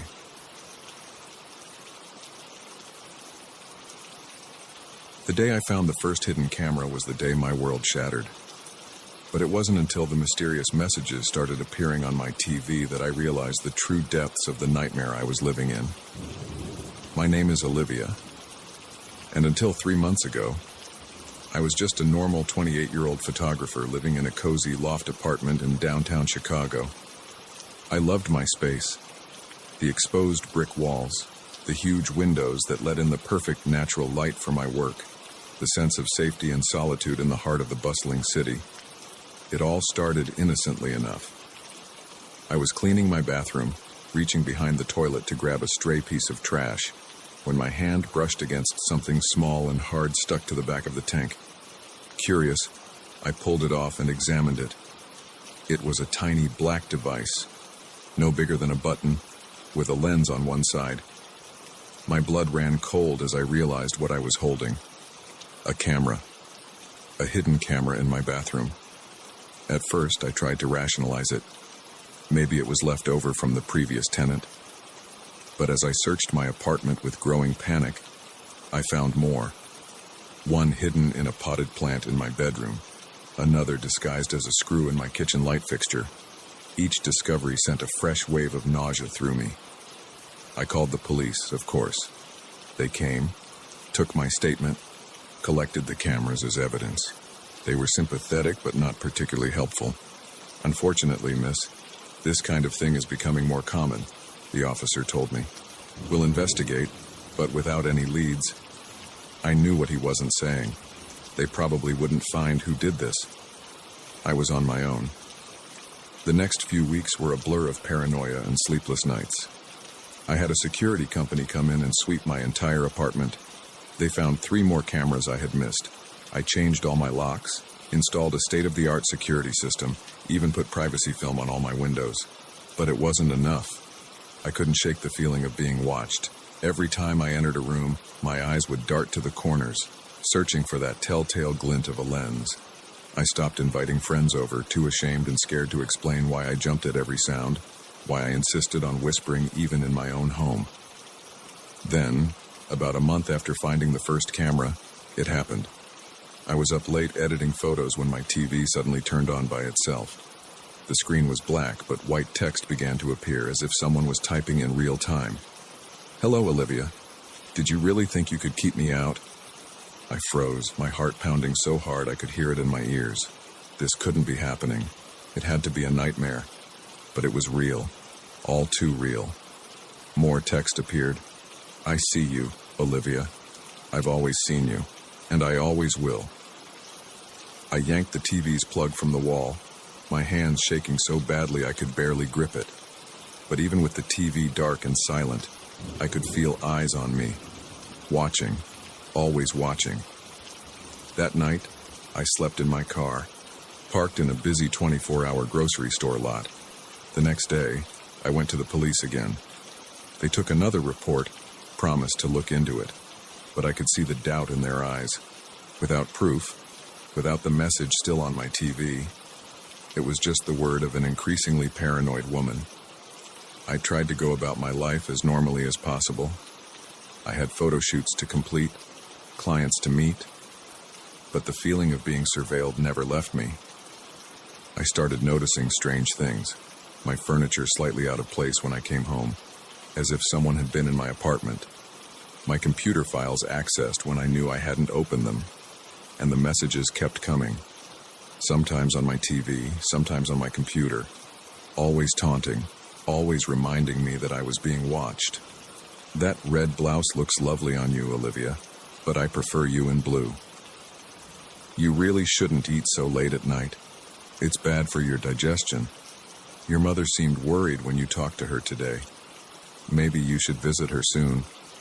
Each message was a knife twisting in my gut, a reminder that every aspect of my life was under surveillance.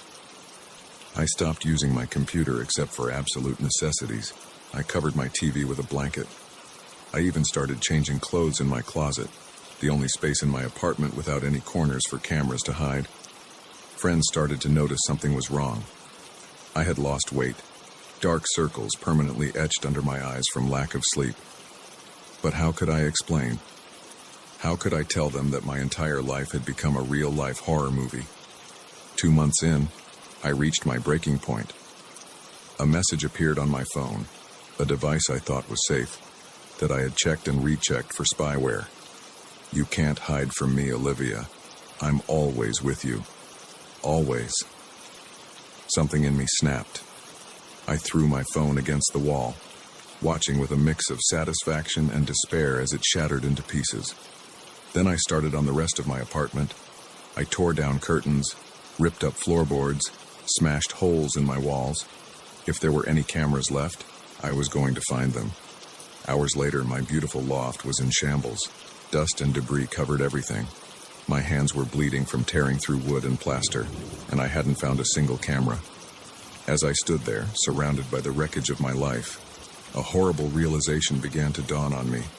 What if there were no more cameras? What if this was all in my head? The thought was almost worse than the reality of being watched. Because if I was imagining this, if my mind was turning against me, how could I ever feel safe again? I sank to the floor, sobs racking my body. I don't know how long I sat there crying in the ruins of my home. But eventually, a calm settled over me, a sense of clarity I hadn't felt in months. I stood up, wiped my eyes, and began to clean. As I worked, I made a decision. I couldn't live like this anymore. Whether the threat was real or imagined, I needed help. The next day, I checked myself into a psychiatric hospital. I told them everything about the cameras, the messages, the constant feeling of being watched. The doctors listened without judgment, promised to help me unravel what was real and what might be a product of trauma and stress. For the first time in months, I slept through the night. The hospital room was sparse, institutional, but it felt safer than my apartment had in a long time. It's been 3 weeks since I admitted myself. The doctors have diagnosed me with a mix of PTSD and paranoid delusions. triggered by the very real trauma of finding those initial cameras. We're working through it with a combination of therapy and medication. Some days are harder than others. There are times I still feel watched, still want to check every corner for hidden lenses. But I'm learning to challenge those thoughts, to ground myself in reality. I don't know if I'll ever feel completely safe again. I don't know if I'll ever uncover the full truth about who planted those first cameras, or if the messages were real or a product of my fractured psyche. But I'm taking it one day at a time. I'm not sure what the future holds. My apartment is still in shambles, my photography business on hold. But for the first time in months, I feel a glimmer of hope. I'm reclaiming my life, piece by piece. And the most important lesson I've learned: sometimes the biggest threats aren't external. Sometimes the most dangerous traps are the ones our minds create for us. But with help, with perseverance, we can find our way out of even the darkest labyrinths. As I sit here in my hospital room, looking out at the city skyline, I make a promise to myself. I will not let fear rule my life. I will not let unseen watchers, real or imagined, steal my peace. I will rebuild, I will recover, and I will reclaim my sense of safety. Because in the end, the most important gaze to be concerned with is our own, the way we see ourselves, and the strength we find within to face our deepest fears. I never thought accepting a ride request would lead me straight into a nightmare. But as the cold barrel of a gun pressed against my neck, I realized that sometimes the most dangerous journeys begin with a simple, "Where to?" My name's Alex, and I've been driving for a popular rideshare company for about a year now. It's not glamorous work, but it helps pay the bills while I finish my degree. Most nights are pretty uneventful: drunk college kids, tired office workers, the occasional tourist. But nothing could have prepared me for that rainy Friday night. It was just past midnight, and I was considering calling it quits when one last ride request popped up on my phone. The surge pricing was too good to pass up, so I accepted and headed to the pickup location, a dimly lit street corner in a part of town I didn't know well.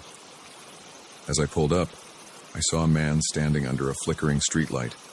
He was tall and lean, wearing a dark hoodie pulled low over his face. Something about him set my nerves on edge, but I brushed it off. I'd learned not to judge passengers by their appearance. He slid into the back seat, bringing with him the smell of rain and cigarettes. "Thanks for stopping," he said, his voice low and gravelly. "Not many drivers come to this neighborhood." I forced a smile, meeting his eyes in the rearview mirror. They were dark and intense, sending a shiver down my spine. "No problem," I replied, trying to keep my voice steady. "Where to?" He gave me an address about an hour outside of town. It was way out of my usual area, but the fare would be substantial. I punched it into my GPS and pulled away from the curb. For the first few minutes, we drove in silence. The only sounds were the rhythmic swish of the wipers and the patter of rain on the roof. I tried to focus on the road, but I could feel his eyes on me, watching my every move. "So," I said, desperate to break the tension, "what brings you out to the middle of nowhere on a night like this?" He was quiet for so long I thought he hadn't heard me. When he finally spoke, his words sent ice through my veins. "I'm running from something," he said. "Something bad." I gripped the steering wheel tighter, my knuckles turning white. "Oh," I managed to squeak out. "Like what?" He leaned forward, his breath hot on my ear. "The police," he whispered. "I've done something terrible, and they're after me." My heart was pounding so hard I was sure he could hear it. I tried to keep my voice calm as I asked, What did you do?" He sat back, and I could hear the smile in his voice. "Why don't you pull over and I'll show you?" Every instinct I had was screaming at me to floor it, to get as far away from this man as possible. But we were on a deserted stretch of highway, trees looming on either side. There was nowhere to go. I don't think that's a good idea," I stammered. "Maybe I should just take you to your destination." His hand shot out, gripping my shoulder with surprising strength. "Pull over." Now. I did as he said, easing the car onto the muddy shoulder. As soon as we stopped, I felt something cold and hard press against the back of my neck. I didn't need to look to know it was a gun. Now, he said, his voice eerily calm, here's what's going to happen. You're going to get out of the car nice and slow, then you're going to get in the back seat. I'm driving now. My mind raced, trying to think of a way out, but with a gun to my head, my options were limited. Slowly, I unbuckled my seatbelt and opened the door, stepping out into the rain. As I moved to the back seat, I caught a glimpse of his face in the glow of the dome light. His eyes were wild, pupils dilated.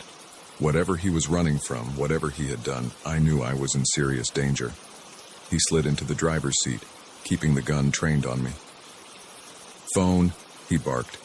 I handed it over, watching as he rolled down the window and tossed it into the darkness. As we pulled back onto the highway, I tried to stay calm, to think rationally. "Listen," I said, my voice shaking despite my best efforts. "You don't have to do this. I won't tell anyone, I swear. Just let me go." He laughed, a harsh, humorless sound. "It's too late for that. You're in this now, whether you like it or not." For the next hour, we drove in tense silence. I watched the familiar landscape give way to rolling hills and dense forests. We were heading into the mountains, far from any help. Finally, he turned onto a narrow dirt road, barely visible in the gloom. The car bounced and swayed as we climbed higher, deeper into the wilderness. We came to a stop in front of a small, rundown cabin. "Out," he ordered, gesturing with the gun. Inside, the cabin was sparse. A table, a couple of chairs, a small kitchenette.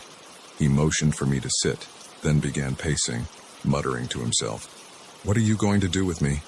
I asked, hating how small my voice sounded. He stopped pacing, fixing me with those intense eyes. "I haven't decided yet," he said. "Depends on how cooperative you are." Hours passed. He alternated between manic energy, ranting about conspiracies and people out to get him, and eerie calm. I tried to engage him, to build some kind of rapport, but he was unpredictable. One moment he'd be almost friendly, the next he'd be pressing the gun to my temple, accusing me of working with them. As dawn broke, painting the cabin in pale light, I heard a sound that made my heart leap. Sirens, faint but growing louder. My captor heard it too, his face contorted with rage. "You!" he screamed. "You led them here somehow." I shook my head frantically. "No, I swear. How could I? You took my phone, remember?" But he wasn't listening. He grabbed me roughly, dragging me to my feet. "We're leaving. Now." He shoved me toward the door, the gun pressed painfully into my back. But as we stepped outside, I saw salvation, a line of police cars coming up the dirt road, lights flashing. What happened next was a blur. My captor yelled something, pushing me in front of him like a shield. I heard shouts from the police, ordering him to drop the weapon, then a deafening crack, and I was falling. I hit the ground hard, the breath knocked out of me. For a moment I thought I'd been shot, but as I gasped for air, I realized I was unharmed. My captor lay a few feet away, blood pooling beneath him. The next few hours passed in a haze of paramedics, police questions, and shock blankets. I learned that the man, whose real name was Eric Daniels, was wanted for a string of violent crimes across 3 states. My disappearance had triggered a massive manhunt, leading the police right to his hideout. As I sat in the back of an ambulance, watching the sun rise over the mountains, the full weight of what had happened began to sink in.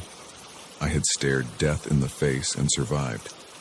But at what cost? In the weeks that followed, I struggled to return to normal life. Every car that pulled up beside me at a stoplight made my heart race. Every ping from my phone sent a jolt of fear through me. I couldn't bring myself to drive for the rideshare company again, or to drive at all for that matter. But slowly, with the help of therapy and the support of my friends and family, I began to heal. I learned that survival itself is a victory, that strength isn't about not being afraid, but about facing that fear and moving forward anyway. I still have nightmares sometimes, still flinch at unexpected noises, but I'm reclaiming my life, piece by piece. I've started volunteering at a local crisis center, using my experience to help others who have faced trauma. And on the anniversary of that terrifying night, I did something I never thought I'd do again. I got behind the wheel of a car. I drove up into those same mountains, not to relive the horror, but to remind myself of how far I've come. As I stood there, looking out over the vast wilderness that had once been my prison, I felt a sense of peace wash over me. The road ahead might be long and sometimes frightening, but I know now that I have the strength to face whatever comes my way. Because sometimes, the most important journey isn't the one that takes us to a physical destination. It's the one that leads us back to ourselves, stronger and more resilient than ever before.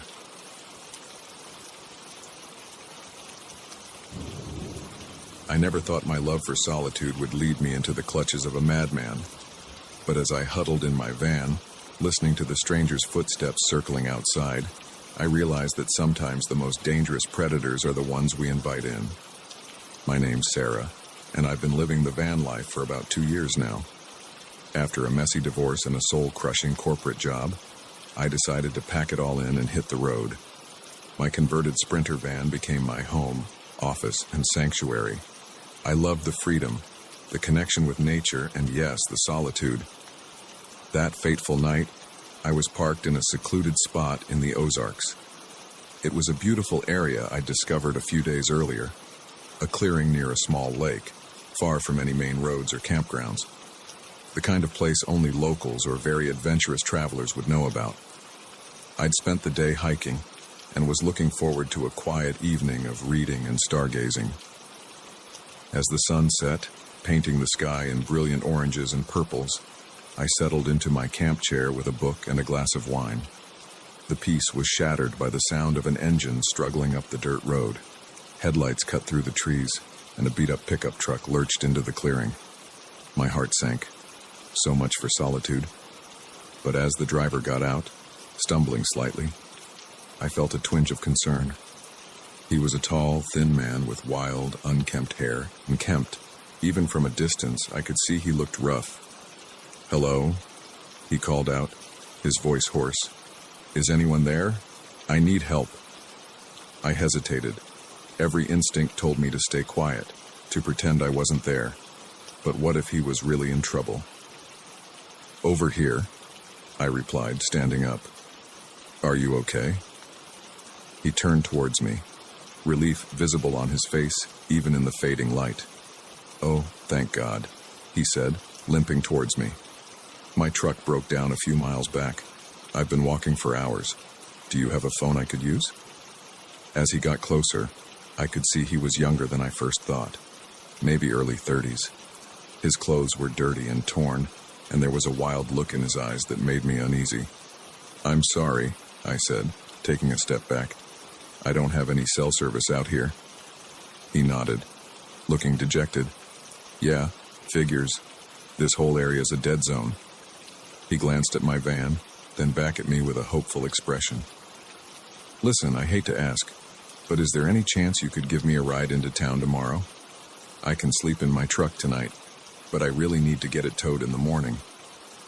I bit my lip, conflicted. On one hand, I wanted to help. On the other, the thought of letting this stranger into my van, my home, filled me with dread. "I don't know," I said slowly. "I'm not really heading that way." "Please," he interrupted, his voice cracking. "I don't know what else to do. I'm not in a good place right now. I just need a little help." Something in his tone, the raw desperation, got to me. Against my better judgment, I found myself nodding. "Okay," I said. "I can't take you all the way into town, but I can drop you at the ranger station about 20 miles from here in the morning. They'll be able to help you with your truck." The relief on his face was palpable. "Thank you," he said. "Thank you so much. I'm Jakin, by the way." "Sarah," I replied, still keeping my distance. "Listen, Jake, I have a small tent you can use for the night. I'll set it up for you." He looked at the van, then back at me with a frown. "It's supposed to rain tonight. Couldn't I just sleep in your van? I promise I'll be a perfect gentleman." Alarm bells went off in my head.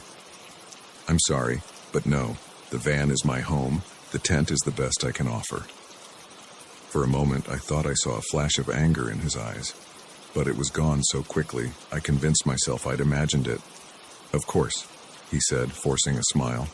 "The tent would be great. Thank you." I set up the tent for him a good distance from my van, handed him a sleeping bag and a bottle of water, and retreated to my vehicle. As I locked the doors, I tried to shake off the nagging feeling that I'd made a terrible mistake. Sleep eluded me that night. Every sound from outside, the rustle of leaves, the hoot of an owl, had me on high alert. I kept imagining Jake creeping around my van trying to break in.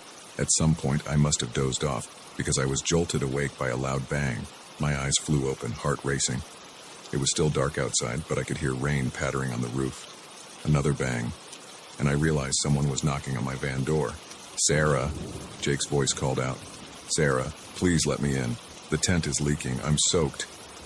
I sat up, every muscle tense. "I'm sorry, Jake," I called back, "but I can't let you in. Try wrapping yourself in the sleeping bag. It's waterproof."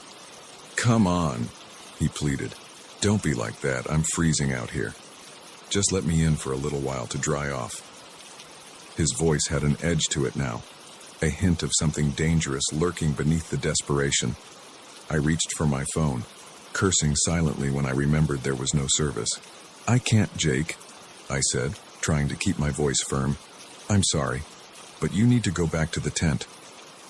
There was silence for a moment, then a sound that made my blood run cold, the click of my door handle being tried. "Open the damn door, Sarah," Jake growled, all pretense of friendliness gone. "Don't make me break it down." Panic surged through me. I scrambled to the front seats, fumbling for my keys with shaking hands. I had to get out of here. Just as I got the key in the ignition, I heard a loud crack. Jake had found a rock or a branch and was smashing it against my side window. The engine roared to life, just as the window shattered. Jake's hand shot through the broken glass, grasping for the door lock. I threw the van into reverse, not caring about the gear-grinding shriek it produced. Jake's angry shouts followed me as I careened backwards down the narrow dirt road, rain lashing against the windshield. I didn't slow down until I hit the main road, my heart pounding so hard I thought it might burst out of my chest. I drove for hours, not stopping until the sun was high in the sky and I was 2 states away. When I finally pulled into a busy rest stop, the events of the night hit me like a tidal wave. I broke down, sobbing uncontrollably. Once I'd calmed down enough to think straight, I called the police. They took my statement and promised to investigate. But I knew the chances of them finding Jake were slim. In the days and weeks that followed, I struggled to come to terms with what had happened. My van, once my sanctuary, now felt vulnerable. Every noise in the night had me jumping. Every stranger's glance filled me with suspicion. I considered giving up the van life, returning to the safety of 4 solid walls and a deadbolt. But the thought of letting fear win, of giving up the freedom I'd fought so hard for, was unbearable. So instead, I adapted. I installed better locks and an alarm system in my van. I took self-defense classes and started carrying pepper spray. I joined online communities of solo female travelers, sharing safety tips and looking out for each other. Slowly, I reclaimed my sense of security. The open road called to me again, and I answered. But I never forgot the lesson I'd learned that night in the Ozarks. Now, when I park for the night, I'm more cautious. I trust my instincts. If a place or a person feels off, I move on. I'm still kind to strangers, but I'm no longer naive about the potential dangers they might pose. The van life is still my chosen path, but I walk it with open eyes, because I've learned that true freedom isn't about being fearless. It's about facing your fears and choosing to live fully in spite of them. As I write this, I'm parked by a beautiful mountain lake, watching the sunset paint the sky. Tomorrow, I'll move on to somewhere new, carrying with me the strength and wisdom born from that terrifying night. The road ahead is long and sometimes dangerous, but I'm ready for whatever it might bring. Because now I know that the most important safety measure isn't a lock or an alarm. It's the courage to trust yourself and the determination to never let fear steal your dreams. The moment I heard the voices echoing through the abandoned hospital, I knew I'd made a terrible mistake. What started as an urban explorer's dream quickly became a nightmare that would haunt me for the rest of my life. My name's Alex, and I've been into urban exploration for years. There's something thrilling about sneaking into forgotten places, capturing the eerie beauty of decay with my camera. I'd explored dozens of abandoned buildings before, but nothing could have prepared me for what I encountered in the old St. Mary's Hospital. St. Mary's had been shut down for over a decade, a massive complex on the outskirts of the city that had fallen into disrepair. It was an urban explorer's holy grail. 5 stories of crumbling corridors, forgotten operating rooms, and who knows what else. I'd been planning this expedition for months, waiting for the perfect moonless night to make my move. Getting in was almost too easy. A loose board on a ground floor window, and I was inside. The air was thick with dust and the musty smell of decay. My flashlight beam cut through the darkness, revealing peeling paint and abandoned medical equipment. For the first hour, it was everything I'd hoped for.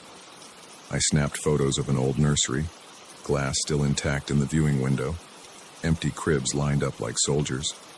I found patient files scattered across the floor of an admin office, the paper crumbling at my touch. In the cafeteria, trays were still stacked neatly, waiting for meals that would never be served.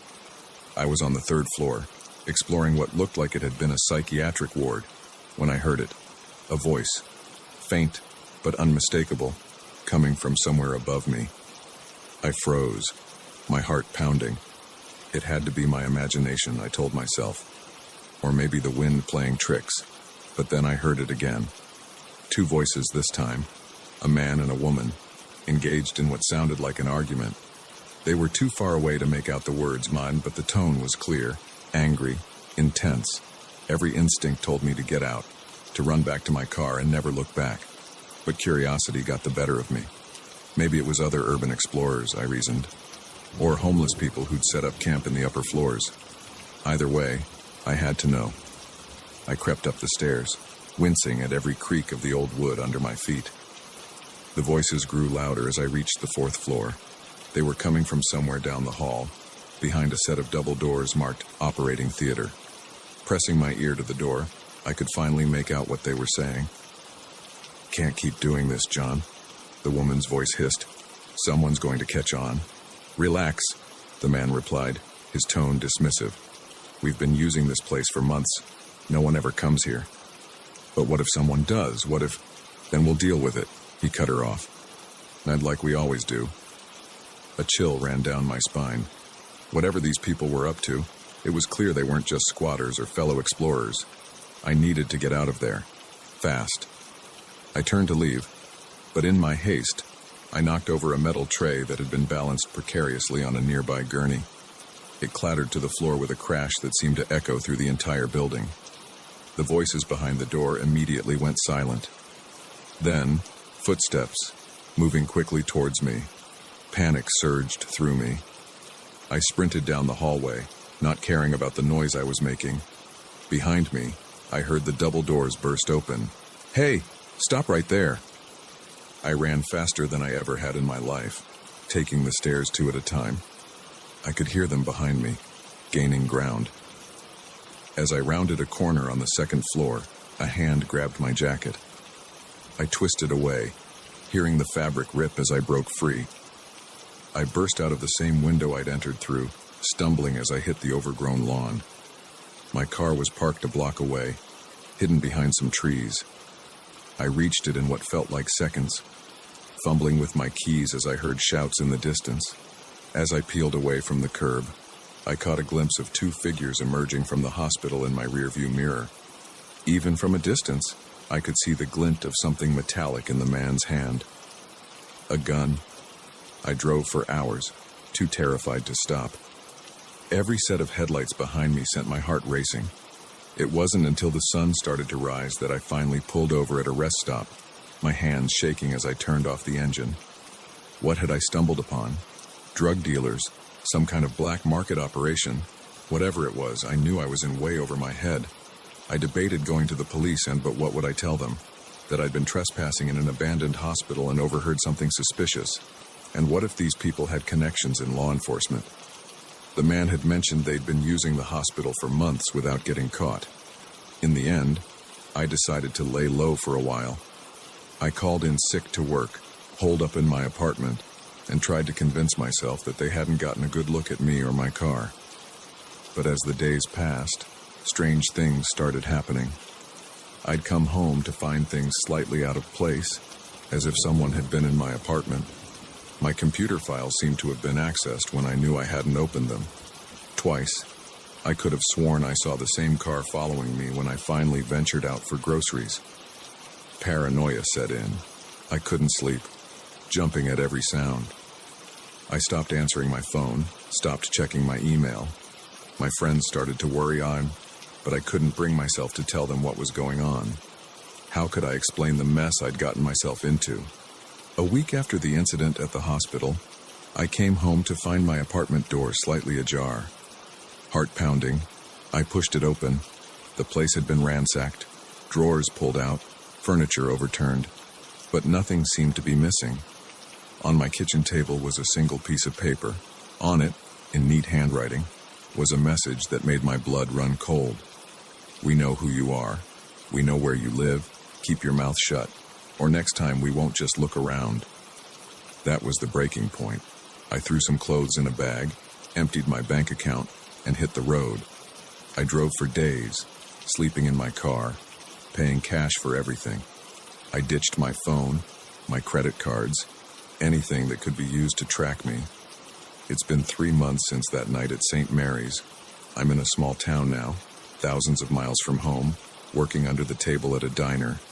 I've dyed my hair, grown a beard, done everything I can to change my appearance. But I still don't feel safe. Every customer that comes into the diner could be one of them. Every car that drives by too slowly could be looking for me. I wake up in a cold sweat most nights, reliving those terrifying moments in the hospital. I know I can't run forever. Sooner or later, I'll have to face what happened. Maybe go to the FBI, tell them everything. But for now, all I can do is keep moving, keep looking over my shoulder. My urban exploring days are over. The thrill of sneaking into abandoned places seems hollow now, knowing the danger that can lurk in those forgotten corners. I've learned the hard way that some secrets are better left uncovered, some doors better left unopened. As I write this, sitting in my small rented room, I can't help but think about how quickly life can change. One moment of curiosity, one bad decision, and everything you know can be stripped away. To anyone out there thinking of exploring abandoned places, let my story be a warning. You never know what you might find in the darkness. And sometimes, the real danger isn't in the crumbling buildings or rusty equipment. It's in the secrets those abandoned places keep, and the people willing to do anything to protect them. I don't know what the future holds for me. Will I ever be able to go home? Will I ever feel safe again? These questions haunt me daily. But I do know one thing. I'll never again assume that an abandoned building is truly empty, because sometimes the most dangerous things lurk in the places we think have been left behind by the world. So if you're ever tempted to slip through that broken window or pry open that chained door, remember my story. Remember that some thrills come with a price too high to pay. And remember that in the world of urban exploration, the real ghosts aren't the ones from the past. They're the very real, very dangerous ones hiding in the shadows of the present.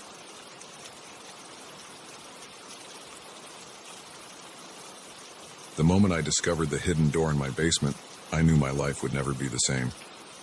But I never imagined it would lead me into a nightmare that would haunt me for years to come. My name's Emma, and I just bought my first house, a charming Victorian fixer-upper on the outskirts of town. It was a dream come true, a place of my own where I could finally put down roots after years of apartment living. The previous owner had been eager to sell, practically giving it away. I should have known it was too good to be true. I'd been living in the house for about a month, slowly unpacking and making it my own. The basement was the last frontier, a cluttered space filled with dusty boxes and forgotten junk from the previous owner. I'd been putting off tackling it, but finally decided it was time to face the mess. I was sorting through a pile of old magazines when my hand brushed against something cold and metallic behind a stack of boxes. Curious, I pushed the boxes aside and found myself staring at a small, ornate door handle. My heart raced as I cleared away more debris, revealing a door I hadn't noticed before. It was made of dark, aged wood, with intricate carvings around the frame. It looked old, much older than the rest of the house. I tried the handle, but it was locked. A thorough search of the basement yielded no key. Frustrated but intrigued, I went upstairs to grab my toolbox. Whatever was behind that door, I was determined to find out. It took some doing, but I finally managed to jimmy the lock open. The door creaked ominously as I pushed it open, revealing a small, dark room beyond. The smell hit me first, musty and damp, with an underlying odor I couldn't quite place. I fumbled for my phone, turning on the flashlight. What I saw made my blood run cold. The room was tiny, maybe 6 feet square. The walls were covered in strange symbols and writing, some of it looking like it had been scrawled in blood. In the center of the room was a small table, and on it sat a collection of items that looked like they belonged in a horror movie. Old bones, jars filled with unidentifiable substances, and a large, leather-bound book. I approached the table cautiously, my curiosity overriding my fear. The book seemed to call to me. I reached out, my hand trembling, and opened it. The pages were filled with more of the strange writing I'd seen on the walls. Interspersed were disturbing drawings, grotesque creatures, violent rituals, things that made my stomach churn. But what really caught my eye were the photographs. They were old, sepia-toned, showing people in various states of torture and dismemberment. And with a jolt of horror, I realized I recognized one of them. It was my house, this house, but from many years ago. In the foreground was a man with a cruel smile, standing over a terrified woman bound to a chair. I slammed the book shut, my heart pounding. This was wrong. All of it was wrong. I needed to get out of there, to call the police, to do something. But as I turned to leave, I heard a noise that made my blood freeze in my veins. Footsteps coming from upstairs. Heavy, deliberate footsteps that I knew didn't belong to me. I stood paralyzed with fear, my mind racing. Had I left the front door unlocked? No, I was sure I hadn't. So how? The footsteps were moving now, heading towards the basement stairs. I looked around frantically for a place to hide, but the room was too small, too exposed. In desperation, I ducked behind the open door, pressing myself against the wall. It was a pathetic hiding spot, but it was all I had. The basement door opened, and the footsteps descended the stairs. They were slow, measured, as if the person knew exactly where they were going. I held my breath as they approached the hidden room. Please, I thought, please don't let them find me. But luck wasn't on my side. The footsteps stopped right outside the door. There was a moment of terrible silence, and then a voice spoke, deep, gravelly, and filled with malice. I know you're in there, it said. I can smell your fear. I couldn't help it. I let out a small whimper. The voice chuckled, a sound that sent shivers down my spine. Come out, wherever you are. It sing-songed. Don't make this harder than it needs to be. My mind raced. Maybe if I stayed quiet, they'd think they were mistaken and leave. But even as I had the thought, I knew it was futile. Whoever this was, they knew I was here. With trembling legs, I stepped out from behind the door. The figure standing there made my heart stop. He was tall, impossibly tall, dressed in a long black coat that seemed to absorb the light around it. But it was his face that truly terrified me. It was pale, almost translucent, with eyes that glowed an unnatural red. His mouth was stretched in a grin that was far too wide. revealing rows of sharp, pointed teeth. "There you are," he said, his voice dripping with false warmth. "I've been waiting for someone like you for a very long time." I opened my mouth to scream, but no sound came out. The creature, for I knew now that this was no man, reached out a long, clawed hand towards me. "Don't be afraid," he crooned. "This will only hurt. Well, actually, it will hurt quite a lot, but it will be over soon." In that moment, survival instinct kicked in. I ducked under his outstretched arm and ran, faster than I'd ever run in my life. I took the basement stairs 2 at a time, his laughter echoing behind me. I burst out of the front door, not stopping until I reached my car. With shaking hands, I managed to get the key in the ignition. As I peeled out of the driveway, I saw him standing on the porch, that terrible grin still on his face. He raised a hand in a mocking wave as I sped away. I drove for hours, too terrified to stop. It wasn't until the sun started to rise that I finally pulled over at a rest stop, my hands shaking as I turned off the engine. What had I seen? What was that thing? And more importantly, what was I going to do now? I couldn't go to the police. What would I tell them? That I'd found a secret room full of occult items and been chased out of my house by a monster. They'd think I was crazy. In the end, I decided to go to a hotel. I needed time to think, to process what had happened. But as the days passed, I found myself jumping at every shadow, convinced that the creature from my basement was going to find me. I couldn't sleep. Every time I closed my eyes, I saw that terrible grin, those glowing red eyes. I lost weight, my appearance becoming gaunt and haggard. After a week, I knew I couldn't go on like this. I had to face whatever was in that house. I had to know the truth. I returned home on a sunny Tuesday afternoon. The house looked exactly as I'd left it, peaceful and innocent in the daylight. But I knew better now. With trembling hands, I unlocked the front door and stepped inside. The house was silent, but I could feel a presence, watching and waiting. I made my way down to the basement, my heart pounding with each step. The hidden door stood open, revealing the small room beyond. But it was empty now. No table, no book, no disturbing artifacts, just bare walls and a dusty floor. For a moment, I thought I'd imagined it all, that the stress of buying a new house had caused some kind of mental break. But then I saw it, a single piece of paper lying in the center of the room. With shaking hands, I picked it up.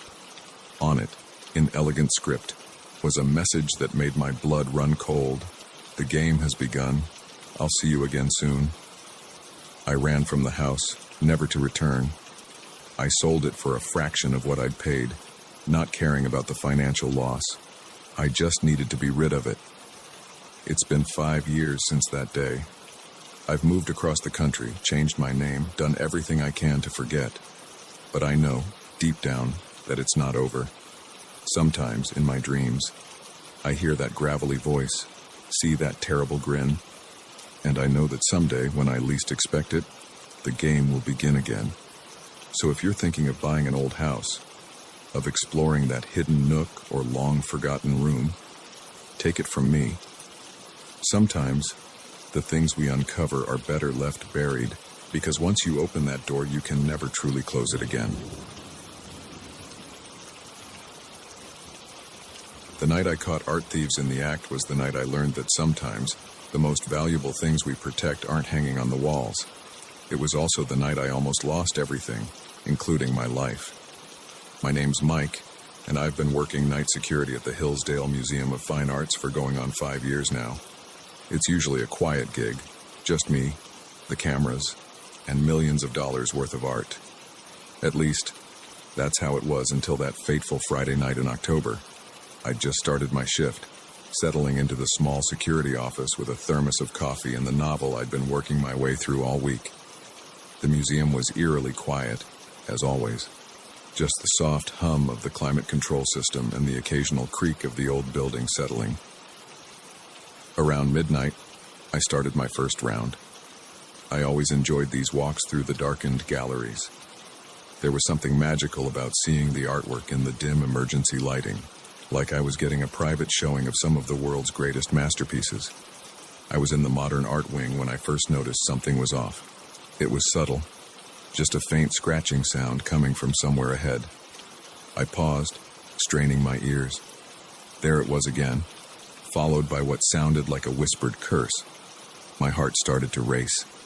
In 5 years, I'd never encountered anything more exciting than a tripped motion sensor. But this was different. I radioed into Central Dispatch, keeping my voice low. "This is Mike at Hillsdale. I've got suspicious noises in the modern wing. Going to investigate." "Copy that, Mike," came the crackly reply. "Be careful. Backup's on standby if you need it." I unclipped my flashlight but didn't turn it on yet. Slowly, I made my way towards the source of the sound. As I got closer, I could make out hushed voices. "Hurry up with that, will you? We don't have all night." "I'm going as fast as I can. This security system is more complicated than we thought." I peered around a corner, and my blood ran cold. 3 figures dressed in black were huddled around the case containing our prize exhibit, a priceless Picasso on loan from a private collector. One of them was working on the case's lock, while another held some kind of electronic device. The third kept watch, his head swiveling back and forth. I ducked back behind the corner, my mind racing. This was really happening.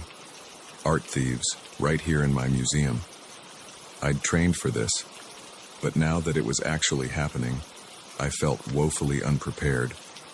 I reached for my radio to call for backup, but hesitated. What if they heard me? They'd be gone before help arrived, taking the Picasso with them.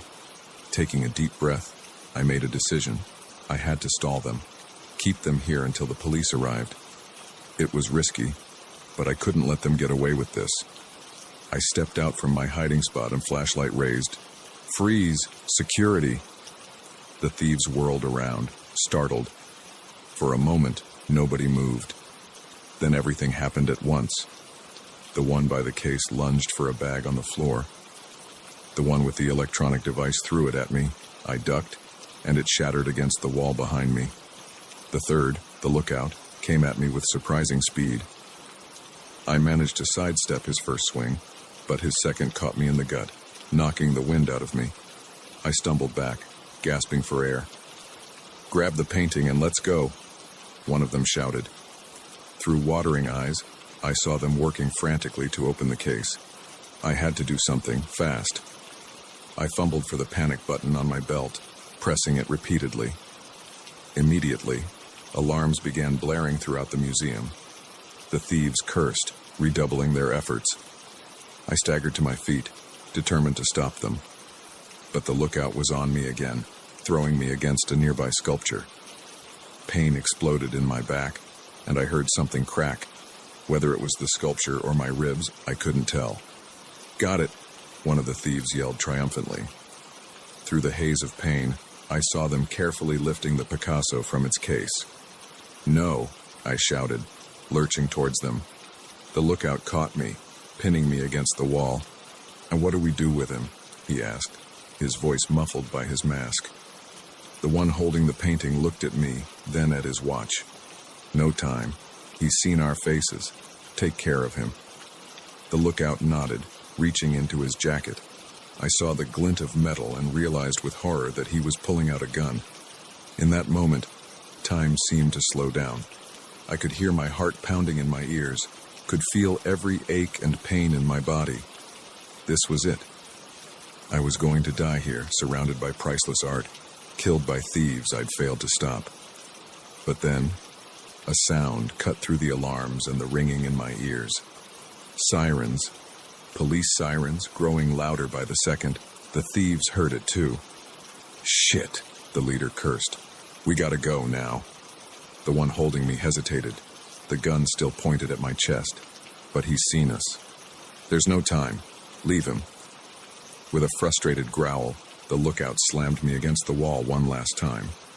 My head cracked against the hard surface, and the world went fuzzy. I slid to the floor, fighting to stay conscious. Through blurry vision, I saw the thieves running towards the emergency exit. the Picasso tucked carefully under one of their arms. With the last of my strength, I grabbed for the nearest thing I could reach, a small modern art sculpture made of twisted metal. I hurled it at the retreating figures. By some miracle, it hit its mark.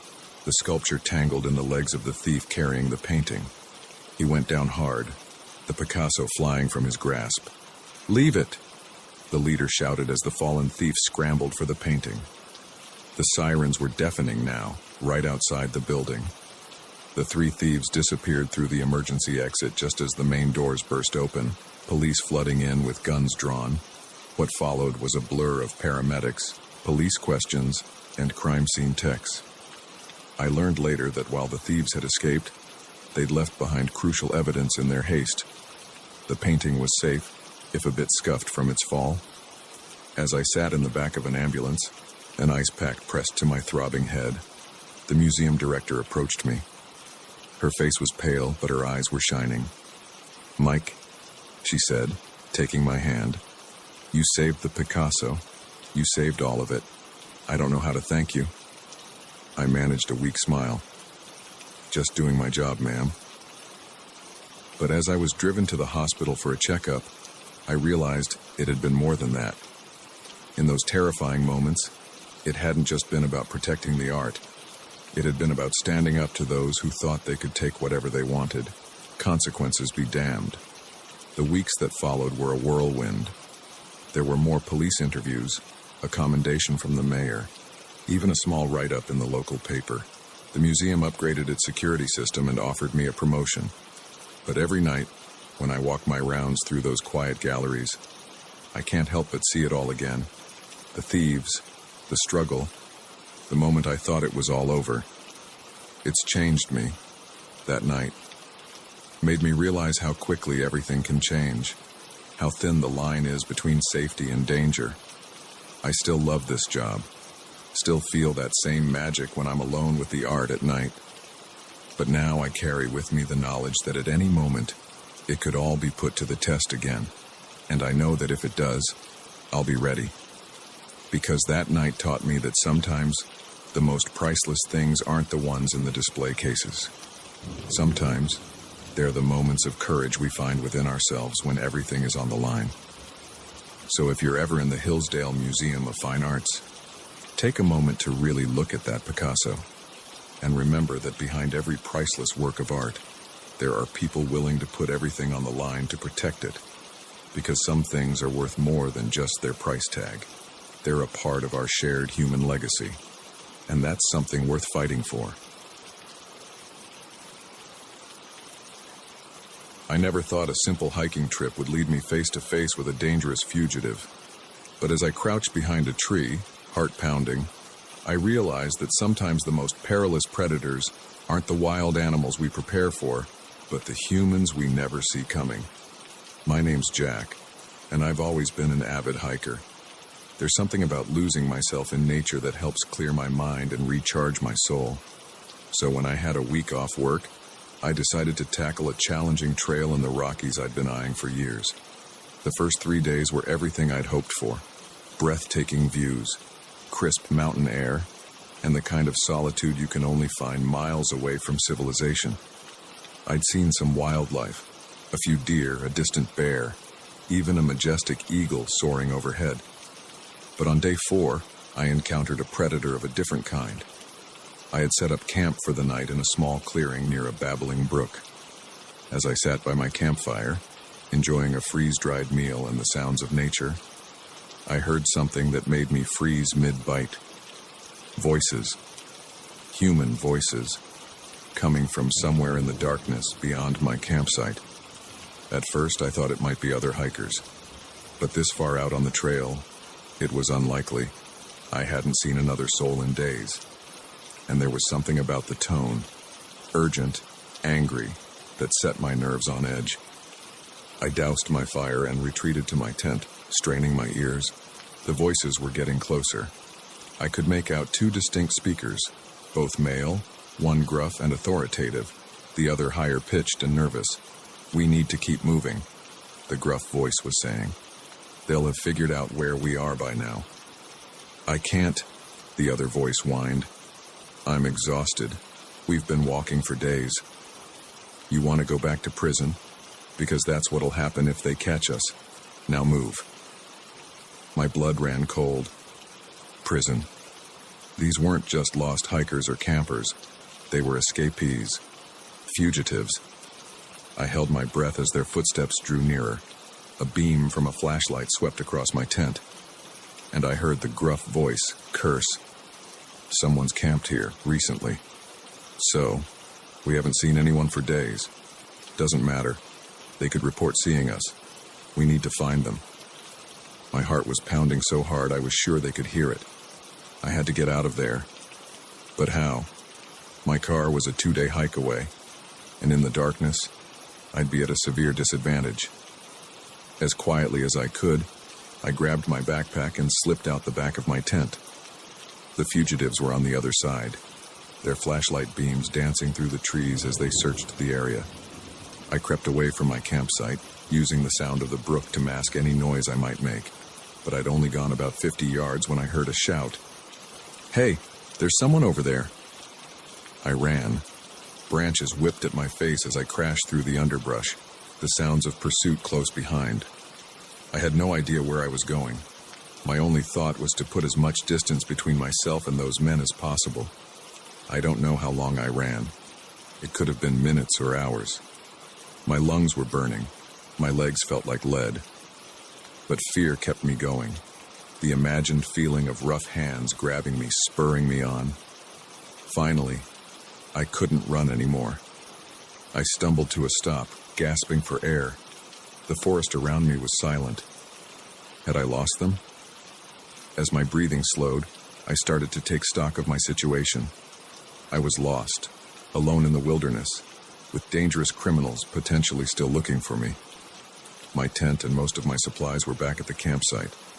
All I had was what was in my backpack: some water, a few energy bars, a flashlight, and my first aid kit.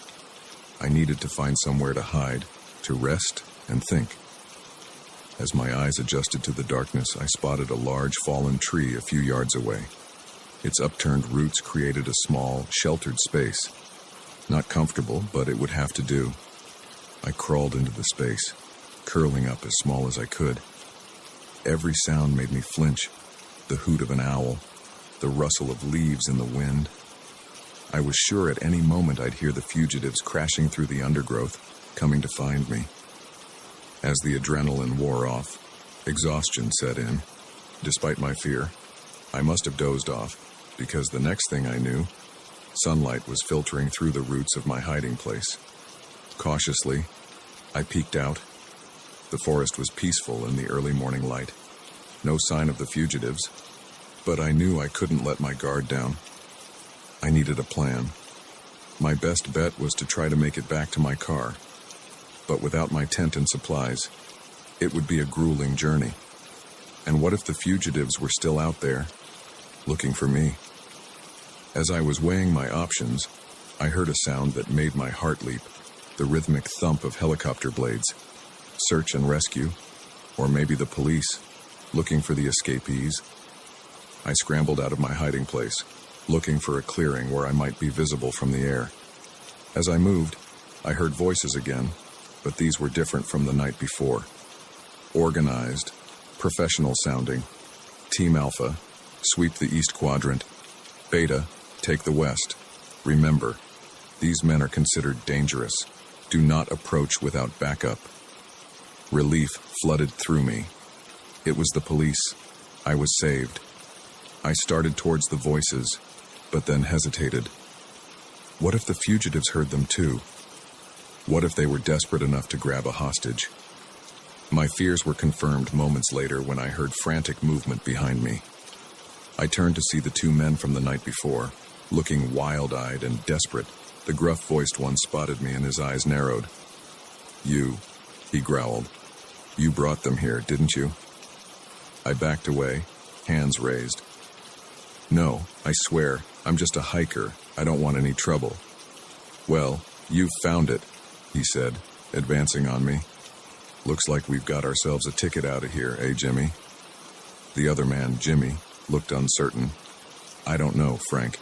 Maybe we should just shut up, Frank snapped. He turned back to me. You're coming with us. One wrong move and you'll regret it. My mind raced. I couldn't let them take me hostage, but they were bigger than me and probably armed. I needed to stall, to keep them here until the police found us.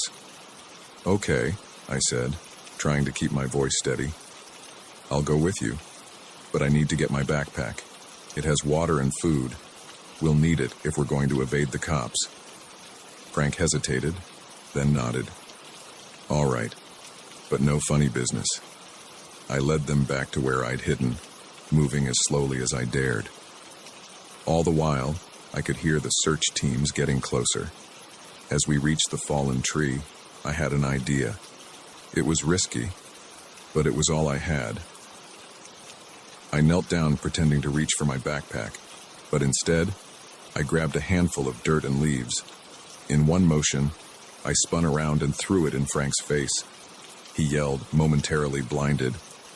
I didn't wait to see his reaction. I ran, screaming at the top of my lungs. Help! Over here!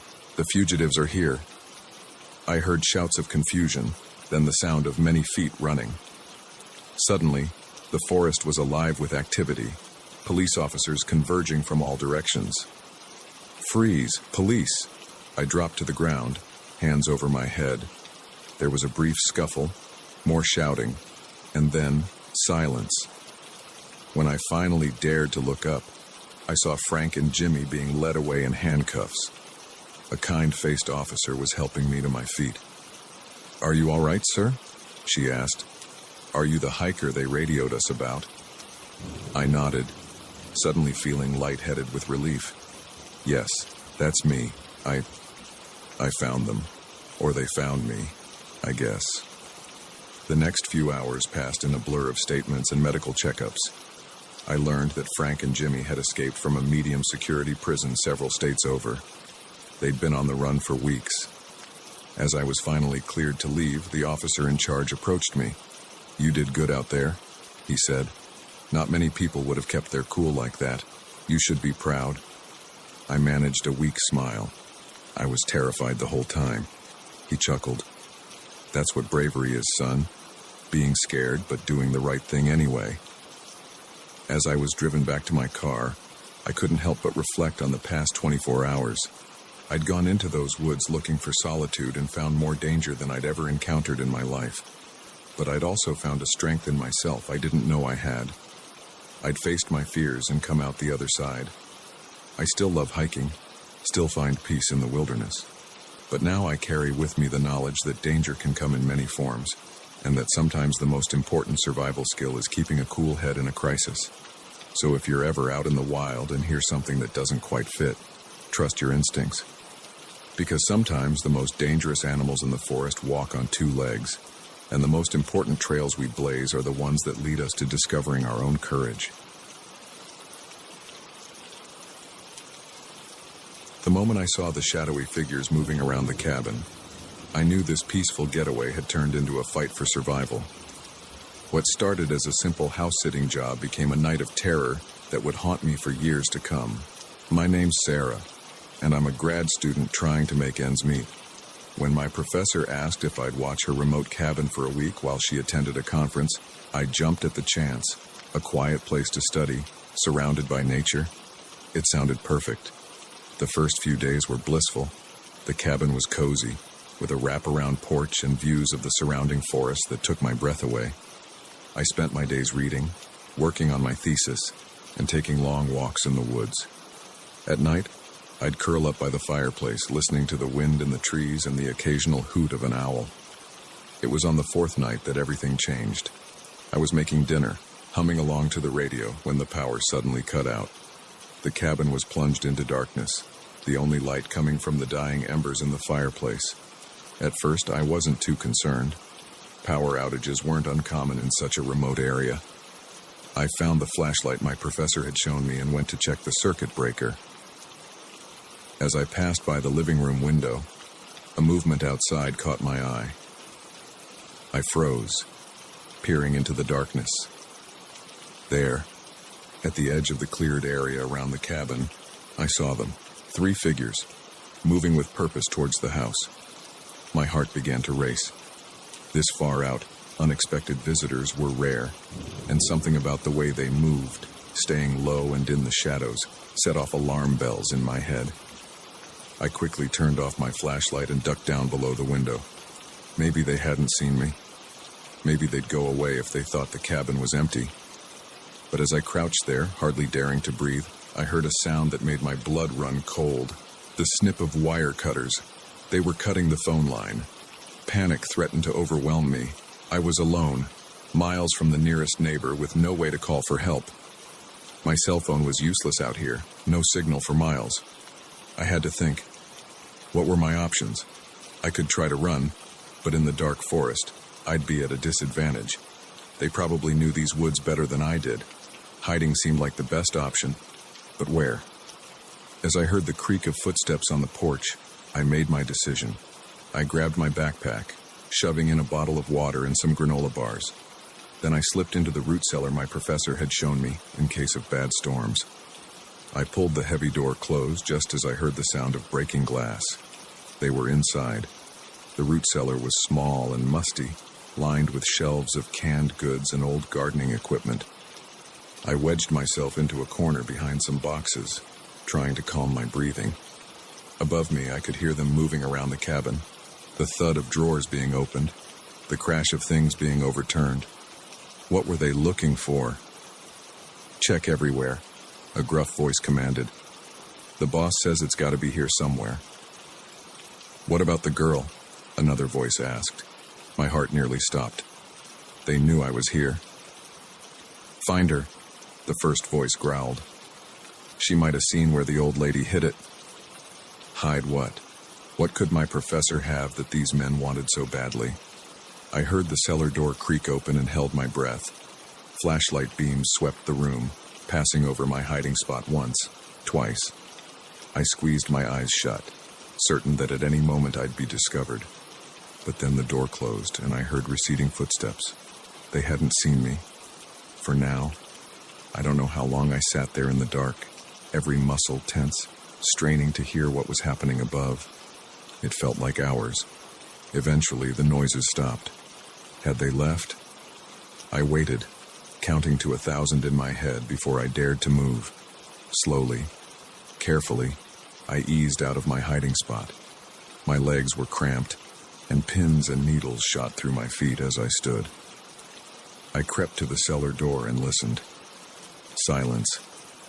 Taking a deep breath, I pushed the door open a crack and peeked out. The cabin was a disaster. Furniture overturned, drawers emptied onto the floor. But it seemed empty. I slipped out of the cellar, my eyes darting around for any sign of the intruders. Nothing. Had they really gone? Just as I started to relax, I heard the rumble of an engine outside. Headlights swept across the windows as a vehicle pulled up. I ducked down behind the couch, my heart pounding. The car door slammed, and heavy footsteps approached the cabin. Find anything? A new voice called out. Nothing, came the reply from outside. Place is clean. No sign of the document or the girl. Document. What document could be so important? Keep looking, the newcomer ordered. Tear the place apart if you have to, and find that girl. She must be around here somewhere. I knew I couldn't stay in the cabin. It was only a matter of time before they found me. I needed to get out, to find help. The back door was only a few feet away. If I could make it there, I might have a chance to slip into the woods unnoticed. Taking a deep breath, I crawled towards the door, staying low to avoid the windows. Just as I reached for the handle, a floorboard creaked beneath me. The cabin went silent. Then, footsteps, moving quickly in my direction. I didn't think.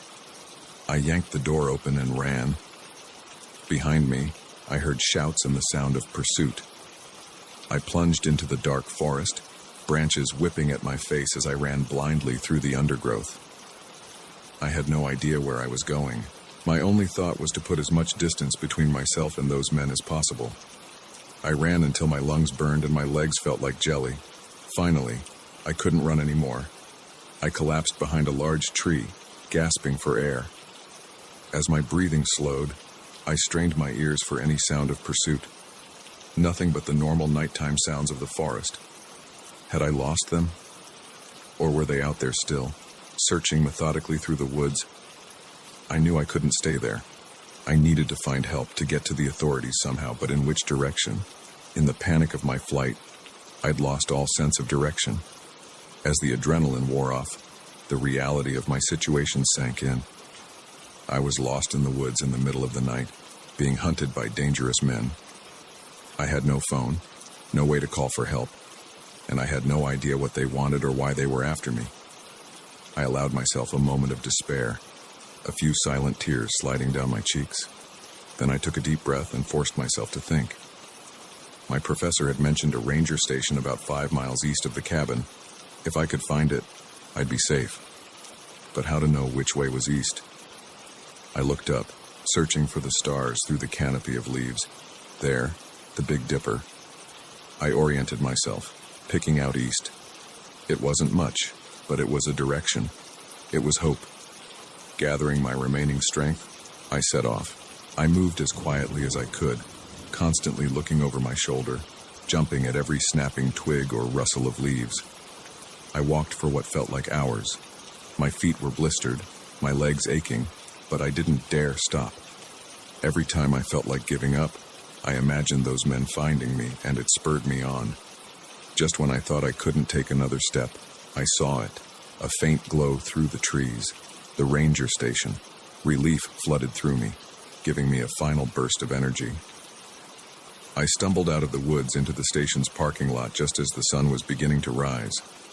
The ranger on duty was shocked by my appearance, dirty, scratched, and wild-eyed. But he listened to my story and immediately called the police. The next few days were a blur of police statements and newspaper interviews. It turned out my professor was involved in a high-profile whistleblower case. The men had been searching for documents that could implicate some very powerful people.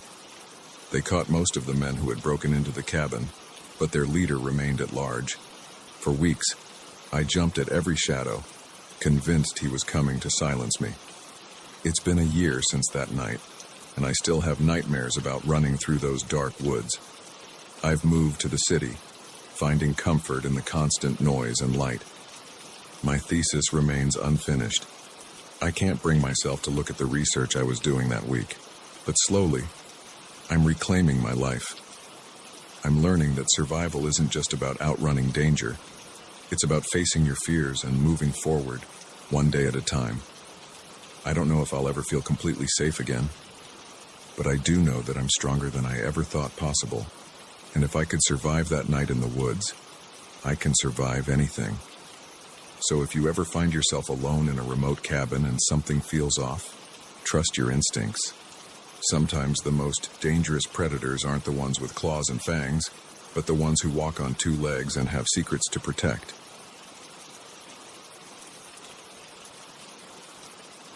The moment I heard those hushed voices coming from the supposedly empty floor, I knew my mundane job as a night janitor had just become a front row seat to something sinister.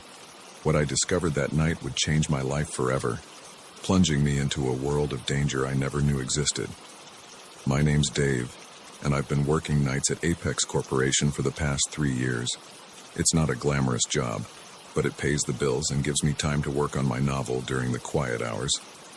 At least, that's what I thought until that fateful Tuesday night.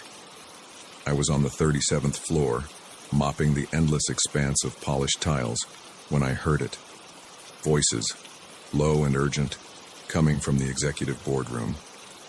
At first, I thought I was imagining things. This floor was supposed to be empty. Hell, the whole building was supposed to be empty except for security and us cleaning staff. Curiosity got the better of me. I crept closer to the boardroom, my heart pounding so loud I was sure they'd hear it. As I neared the door, left slightly ajar, the voices became clearer. The shipment arrives tomorrow night. A deep voice was saying, "We need to make sure everything's in place." "What about the feds?" Another voice asked, higher pitched and nervous. "They've been sniffing around lately." "Leave them to me. the first voice replied, a hint of menace in his tone. "I've got people in place. They won't be a problem." My blood ran cold. This wasn't just some late-night meeting.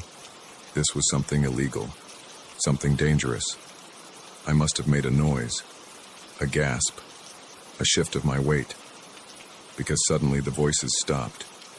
I heard chairs scraping against the floor. "Did you hear that?" the nervous voice asked. "Check it out," the deeper voice commanded.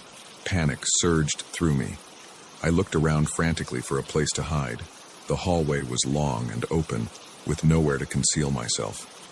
In desperation, I ducked into a nearby supply closet, pulling the door closed just as I heard footsteps approaching. Through the thin crack between the door and the frame, I saw a man in an expensive suit walk past, his head swiveling as he scanned the hallway. My heart was pounding so hard, I was sure he'd hear it. After what felt like an eternity, he returned to the boardroom. "Nothing out there," I heard him say. Must have been the wind or something. I stayed frozen in that closet, barely daring to breathe, as the meeting continued. They talked about shipments, payoffs, and taking care of people who got in their way. It was like something out of a crime movie, except this was real, and I was trapped in the middle of it. Finally, after what seemed like hours, I heard them preparing to leave. I waited until their footsteps had faded and the elevator dinged in the distance before I dared to emerge from my hiding spot. My mind was racing. What should I do? Go to the police? But what if these people had connections in law enforcement, like they'd hinted? What if they found out I was the one who reported them? I finished my shift in a daze, jumping at every sound, convinced that at any moment those men would return and discover that I'd overheard them. By the time I clocked out at 6 a.m., I'd made a decision. I needed proof before I went to the authorities.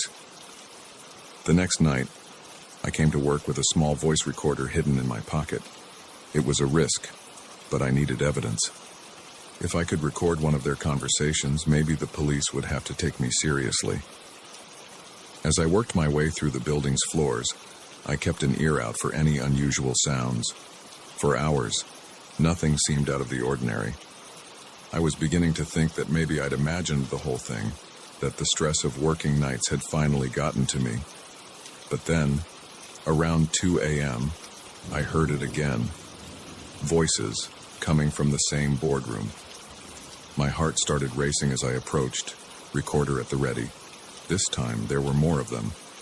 I could make out at least 5 distinct voices, all talking about the shipment that was due to arrive that night. They mentioned a warehouse down by the docks, and a time, 3:30 a.m. I recorded for as long as I dared, then slipped away. My hands were shaking so badly I could barely push the mop. I had it, actual evidence of whatever criminal enterprise was operating out of Apex Corporation. But now that I had the recording, I was even more terrified. If they found out, I was as good as dead. I needed to get this information to the authorities immediately. I made my way to the ground floor, planning to slip out early and head straight to the police station. But as the elevator doors opened, my heart sank. Standing there in the lobby were 2 of the men I'd seen leaving the boardroom the night before, and they were looking right at me. "Well, well," one of them said, his voice chillingly familiar. It was the deep-voiced man from the meetings. "What are you doing here so late, janitor?" I swallowed hard, trying to keep my voice steady. Just finishing up my shift, sir." He smiled, but it didn't reach his eyes. "Is that so? Funny. I could have sworn I saw you up on the 37th floor earlier, but that's not part of your usual routine, is it?" They knew. Somehow, they knew I'd been listening. "I think you'd better come with us," the other man said, reaching for my arm. In that moment, survival instinct took over. I shoved my mop cart at them, causing them to stumble. In the confusion, I bolted for the emergency exit. I burst out into the cool night air, running as fast as I could. I could hear shouts behind me, the sound of pursuit growing closer. The streets were nearly empty at this hour, just a few late-night revelers and early-morning workers. I darted down alleys, vaulted over fences, anything to lose my pursuers. I don't know how long I ran. My lungs were burning, my legs felt like lead, but fear kept me going. Finally, I saw it. The police station, its lights a beacon of hope in the pre-dawn darkness. I staggered through the doors, gasping for breath. The desk sergeant looked up in alarm. "Please," I panted. "You have to help me. They're after me. I have evidence, criminal activity, Apex Corporation." The next few hours passed in a blur. I gave my statement, handed over the recording. More officers arrived, detectives in suits who asked me to go over my story again and again. As the sun began to rise, casting long shadows through the station windows, one of the detectives approached me. His face was grim. "Mr. Johnson," he said, "I want you to know that what you've done here is incredibly brave. The information you've provided, well, let's just say it goes a lot deeper than we initially thought. We're going to need to place you in protective custody." The reality of my situation began to sink in. I'd uncovered something big, something dangerous, and now my life would never be the same. The next few months were a whirlwind of safe houses, court appearances, and constant looking over my shoulder. The case against Apex Corporation and its executives made national headlines. It turned out they were involved in everything from money laundering to human trafficking. Thanks to my evidence, most of the ring was brought down. But a few key players remained at large, including the deep-voiced man who'd confronted me that night. Even now, years later, I sometimes wake up in a cold sweat, convinced I hear footsteps outside my door. I've changed my name, moved across the country, started a new life. But I can never quite shake the feeling that I'm being watched. I often think back to that night, to the moment I decided to investigate those voices instead of minding my own business. Sometimes I regret it, wishing I could go back to my simple life of mopping floors and dreaming of being a writer. But then I remember the lives that were saved because of what I uncovered, the victims who found justice. And I know that, despite everything, I made the right choice. So if you're ever working late and hear something you shouldn't, remember my story. Sometimes the most important cleaning up isn't done with a mop and bucket, but with the courage to expose the dirt that others want to keep hidden. Just be prepared. Once you step into that world, there's no going back to blissful ignorance. The truth, I've learned, is a powerful and dangerous thing. But in the end, it's all we have to fight the darkness that lurks in the shadows of gleaming corporate towers and behind closed boardroom doors.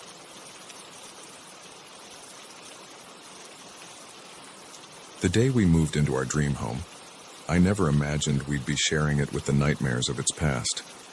But as the walls whispered their secrets and shadows moved of their own accord, we realized that some houses never truly let go of their former occupants. I'm Emily, and my husband Jack and I had been searching for the perfect family home for months. When we stumbled upon the old Victorian on Maple Street, it seemed too good to be true.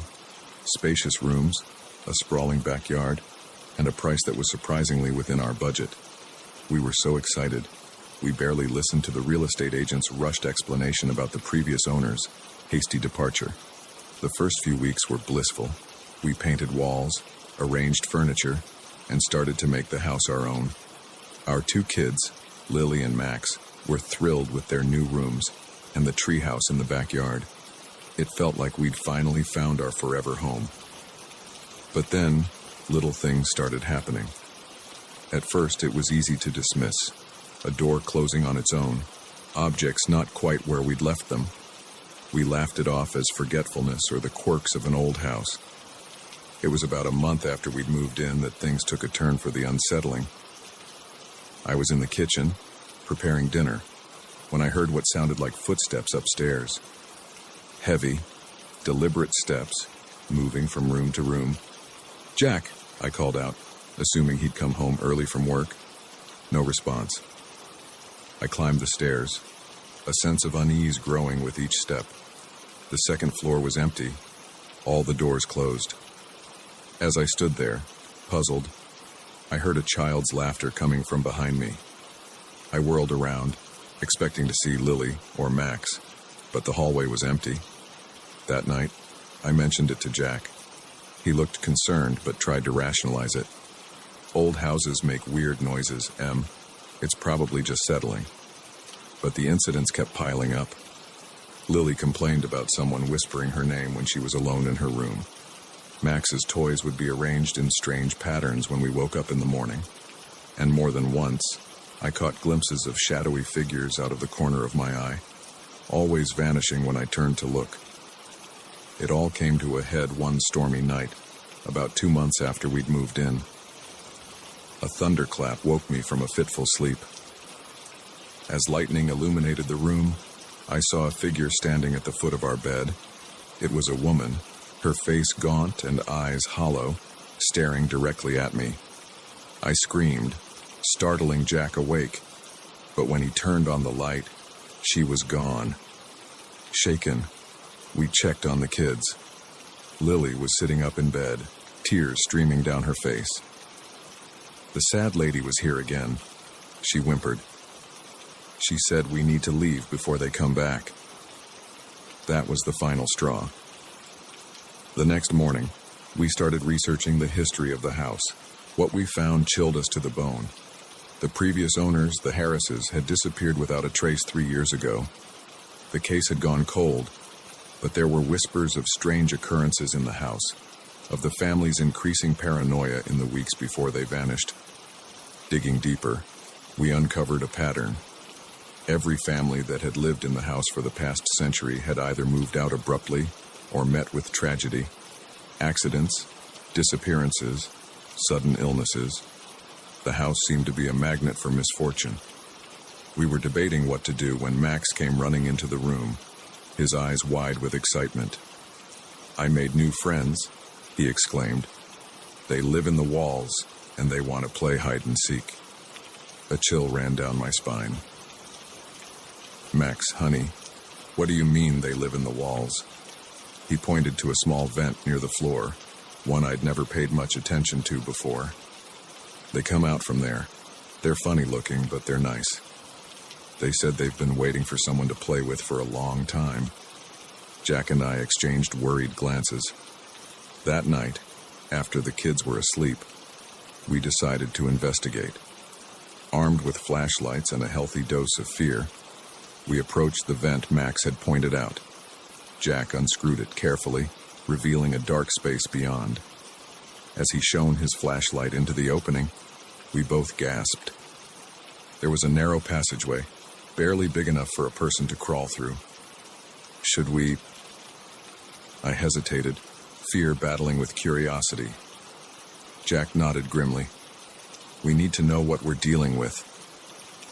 He went first, squeezing into the tight space. I followed, my heart pounding so loud I was sure whatever was in there would hear it. The passage twisted and turned, leading us deeper into the bowels of the house. The air grew stale, and I could swear I heard whispers echoing around us. Finally, the passage opened up into a small room. As our flashlights swept the space, I had to stifle a scream. The walls were covered in drawings, crude, childlike sketches of people screaming, of dark figures looming over them. And in the center of the room was a collection of objects. Toys, jewelry, wallets. Things that must have belonged to previous occupants of the house. But what made my blood run cold was the fresh crayon drawing pinned to one wall. It showed our family, Jack, me, Lily, and Max, surrounded by smiling stick figures. Underneath, in a child's scrawl, were the words, "New friends to play with forever." We scrambled out of there as fast as we could, our minds reeling. What were we going to do? We couldn't stay, but who would believe us if we told them the truth? As we emerged from the vent, dusty and shaken, we found Lily and Max standing in the hallway, their eyes wide and unfocused. "They're coming," Lily said, her voice eerily calm. "They want us to join them." Suddenly, the house came alive with noise, banging on the walls, scratching sounds from inside the vents, and a chorus of whispers that seemed to come from everywhere at once. We didn't stop to pack. Grabbing the kids, we ran for the car, the sounds of chaos following us. As we peeled out of the driveway, I looked back at the house. In every window, I could see faces, dozens of them, pressed against the glass watching us leave.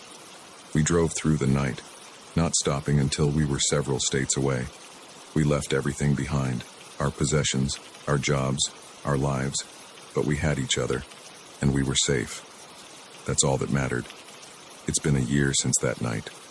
We've started over in a new town, in a new house, a newly built one, with no history and no hidden passages in the walls. But sometimes, I still wake up in the middle of the night, certain I can hear whispers coming from the vents, or see shadows moving just out of sight. We never reported what happened to the authorities. Who would believe us? But I often think about that house on Maple Street, still standing, still looking for its next unsuspecting family. I wonder about the Harrises and all the others who came before us. Are they still there, trapped in the walls, forever seeking new playmates? I've learned that some houses are more than just wood and nails. Some have a life of their own, a hunger that can never be satisfied. And sometimes, the most dangerous monsters are the ones we invite into our homes, thinking we're the ones moving in when really, we're the ones being consumed.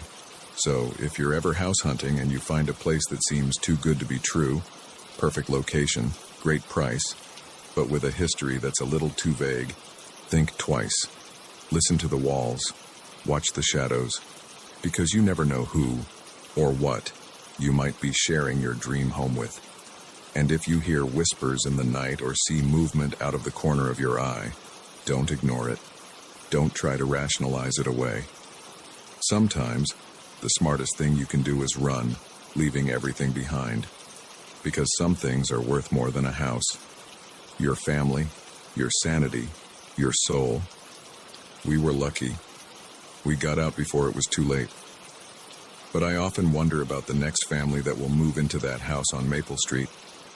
Will they hear the whispers? Will they see the shadows?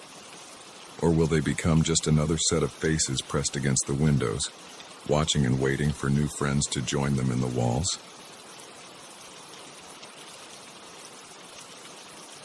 The moment my car sputtered to a stop on that deserted road, I knew I was in trouble. But when the Good Samaritan pulled over to help, I realized that sometimes the real danger isn't being stranded, it's being rescued by the wrong person. My name's Sarah, and I've always prided myself on being independent and self-reliant. So when my beat-up Honda started making weird noises halfway through my cross-country road trip, I figured I could handle it. I mean, how hard could it be to get to the next town and find a mechanic? Turns out, pretty damn hard when your car decides to give up the ghost in the middle of nowhere, Oklahoma. It was just past sunset, that eerie twilight time when the world seems suspended between day and night. The road stretched out endlessly in both directions, nothing but fields and the occasional skeleton of a long-abandoned barn as far as the eye could see. I popped the hood and stared at the engine, willing it to reveal its secrets. But let's be real. I wouldn't know a carburetor from a catalytic converter if my life depended on it. And as the darkness deepened and the temperature dropped, I was starting to worry that it might. I checked my phone for the millionth time. Still no signal. Of course, just as I was contemplating the wisdom of starting to walk, even though I had no idea which direction would lead me to civilization, I saw headlights approaching in the distance. Relief washed over me. Finally, someone who could help. I waved my arms, feeling a bit silly but desperate enough not to care. The vehicle, a large pickup truck, slowed as it approached. It pulled over about 20 feet behind my car, its headlights illuminating the scene in harsh white light. A man got out and started walking towards me. He was tall and broad-shouldered, wearing a flannel shirt and a baseball cap pulled low over his eyes. "Car trouble," he called out, his voice friendly enough. I nodded, suddenly feeling a bit uneasy, though I couldn't put my finger on why. "Yeah, it just died on me. I don't suppose you know anything about cars." He chuckled, coming closer. "I might know a thing or two. Mind if I take a look?" I stepped back, gesturing towards the open hood. As he leaned in to examine the engine, I caught a whiff of something, alcohol. At this distance, I could see his eyes were slightly bloodshot. "Looks like your alternator's shot," he said after a moment. "You're not going anywhere tonight, I'm afraid." My heart sank. Oh no. Is there a town nearby where I could get it towed? He straightened up, wiping his hands on his jeans. Nearest town's about 40 miles that-a-way. He jerked his thumb over his shoulder. "But don't you worry, pretty lady. I'd be happy to give you a ride." There it was again. That nagging feeling that something wasn't quite right. His smile was a little too wide, his eyes a little too intense. "Oh, that's very kind of you," I said, stalling for time. "But I wouldn't want to impose. Maybe I could just call for a tow truck." "No cell service out here," he said, taking a step closer. "Come on, don't be shy. I don't bite." He grinned, and in the harsh glare of the headlights, it looked more like a leer. I took an involuntary step back. "I appreciate the offer, but I think I'll wait for another car to come by. My boyfriend is expecting me, you see. He'll be worried if I don't show up soon." The man's expression changed, just for a second. A flash of disappointment, anger. It was gone so quickly I thought I might have imagined it. "Boyfriend, huh?" he said, his tone still light, but with an undercurrent of something that made the hairs on the back of my neck stand up. "Well, we wouldn't want to keep him waiting. Are you sure I can't persuade you to accept a ride from old Chuck? It's mighty cold out here." I forced a smile, trying to keep my voice steady. "I'm sure, but thank you. I'll be fine." He stood there for a moment, just looking at me. I fought the urge to shrink back, to run. Something in his gaze made me feel like prey being sized up by a predator. Finally, he shrugged. "Suit yourself. But here, let me at least check if I've got any tools that might help." Before I could protest, he turned and walked back to his truck. I watched, my heart pounding, as he opened the passenger side door and leaned in. That's when I saw it. In the cab of his truck, illuminated by the interior light, was a collection of items that made my blood run cold. Rope, duct tape, what looked like a hunting knife. In that moment, I knew with absolute certainty that if I got into that truck, I would never be seen again.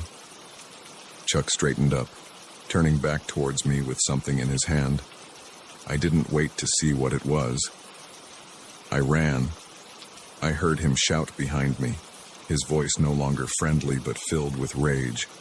The sound of heavy footsteps told me he was in pursuit. I ran faster than I ever had in my life, my lungs burning, my legs pumping. But where was I running to? There was nothing out here but fields and darkness. I veered off the road, hoping the uneven terrain would slow him down. I could hear him crashing through the tall grass behind me, getting closer. Just when I thought my legs would give out, I saw it, an old barn, its weathered frame a darker shadow against the night sky. It was my only chance. I put on a final burst of speed, reaching the barn just as I heard Chuck's labored breathing right behind me. I yanked the door open and threw myself inside, slamming it shut and fumbling for a lock, a latch, anything. There was nothing. The old door didn't even fit properly in its frame anymore. I backed away, looking frantically for a place to hide. The barn was mostly empty, just some old farm equipment and piles of moldy hay. The door burst open, and there was Chuck, silhouetted against the night sky. His cap was gone, his hair wild, and in his hand was a wicked-looking knife. "Now, why'd you have to go and do that?" he panted, his eyes gleaming with a mixture of rage and excitement. "We could have had such a nice time together." I grabbed the nearest object, an old pitchfork, and held it out in front of me. "Stay back," I yelled, my voice shaking despite my best efforts. "I swear I'll use this." He laughed, a chilling sound that echoed in the empty barn. Feisty. I like that. Makes it more fun. He lunged forward, faster than I would have thought possible for a man his size. I swung the pitchfork, more out of reflex than any real plan. By some miracle, it connected. Chuck howled in pain as one of the tines scraped across his face, drawing blood. I didn't wait to see what he'd do next. I bolted past him, back out into the night. But where could I go? My car was useless, and I was in the middle of nowhere. As I ran, a memory surfaced, an old episode of some true crime show. It said that if you were being chased, you should run towards lights, towards civilization. I searched the horizon desperately. There, in the distance, a faint glow. It could be a farmhouse, a gas station, anything. It was my only hope. I ran towards it, ignoring the burning in my lungs, the ache in my legs. Behind me, I could hear Chuck crashing through the fields, cursing loudly. The light grew brighter. As I got closer, I realized it was a house, a real, normal-looking house with a porch light on and a car in the driveway. I used the last of my strength to sprint towards it, screaming at the top of my lungs. "Help! Please, somebody help me!" The porch light flickered on, and the front door opened. An elderly couple peered out, looks of confusion turning to alarm as they saw me running towards them, followed by the hulking figure of Chuck. "Call the police," I gasped as I reached them. "Please, he's trying to kill me." The old man didn't hesitate. He ushered me inside and slammed the door, locking it securely. His wife was already on the phone with 911. We watched through the window as Chuck reached the edge of their property. He stood there for a moment, staring at the house with undisguised fury. Then, as the sound of sirens began to wail in the distance, he turned and ran back towards the road. The police arrived a few minutes later, but Chuck and his truck were long gone. They took my statement and put out an APB, but I knew the chances of catching him were slim. As I sat on the old couple's couch, wrapped in a blanket and sipping tea with shaking hands, the reality of what had almost happened began to sink in. If I had accepted that ride, if I hadn't seen the contents of his truck, if I hadn't found that barn or this house, it's been 6 months since that night. They never caught Chuck, though there have been reports of similar incidents in other states. I still have nightmares sometimes, still find myself looking over my shoulder more often than I'd like to admit. But I also find myself appreciating life more. Every day feels like a gift, a second chance I nearly didn't get. I'm more cautious now, yes, but also more aware of the kindness of strangers, real kindness, not the false friendliness of predators. So if you're ever stranded on a dark road and someone stops to help, trust your instincts.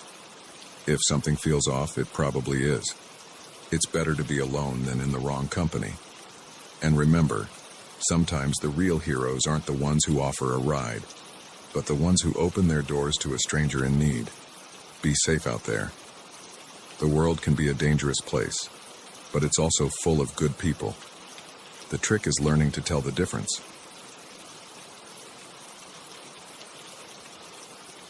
The moment I realized I was trapped in that house with a killer, I knew my job as a realtor had just become a fight for survival. What started as a routine open house turned into a nightmare that would haunt me for years to come. My name's Claire, and I've been selling houses for over a decade. I thought I'd seen it all. Fussy buyers, hidden structural problems, even the occasional ghost story. But nothing could have prepared me for what happened that sunny Saturday afternoon in the quiet suburb of Maplewood. The house on Elm Street had been on the market for months. It was a beautiful Victorian, all gabled roofs and intricate woodwork, but it had a bit of a reputation. The previous owners had died there, natural causes, I'd been assured, but it was enough to scare off most buyers. I'd decided to host an open house, hoping to drum up some interest. As I unlocked the front door that morning, I had a feeling it was going to be a long, uneventful day.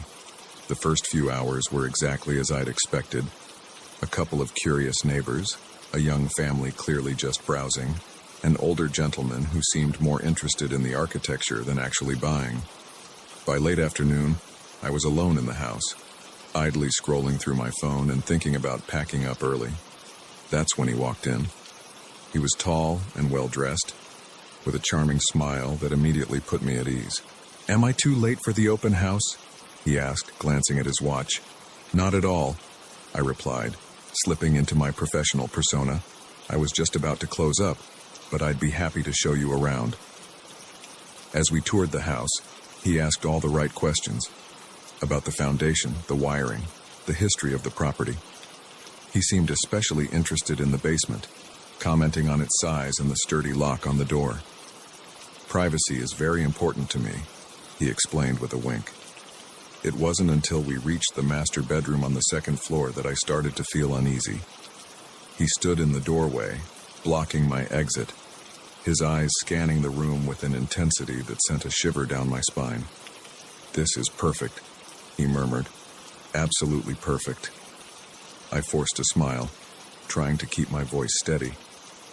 "Shall we head back downstairs? I can give you some information about making an offer if you're interested."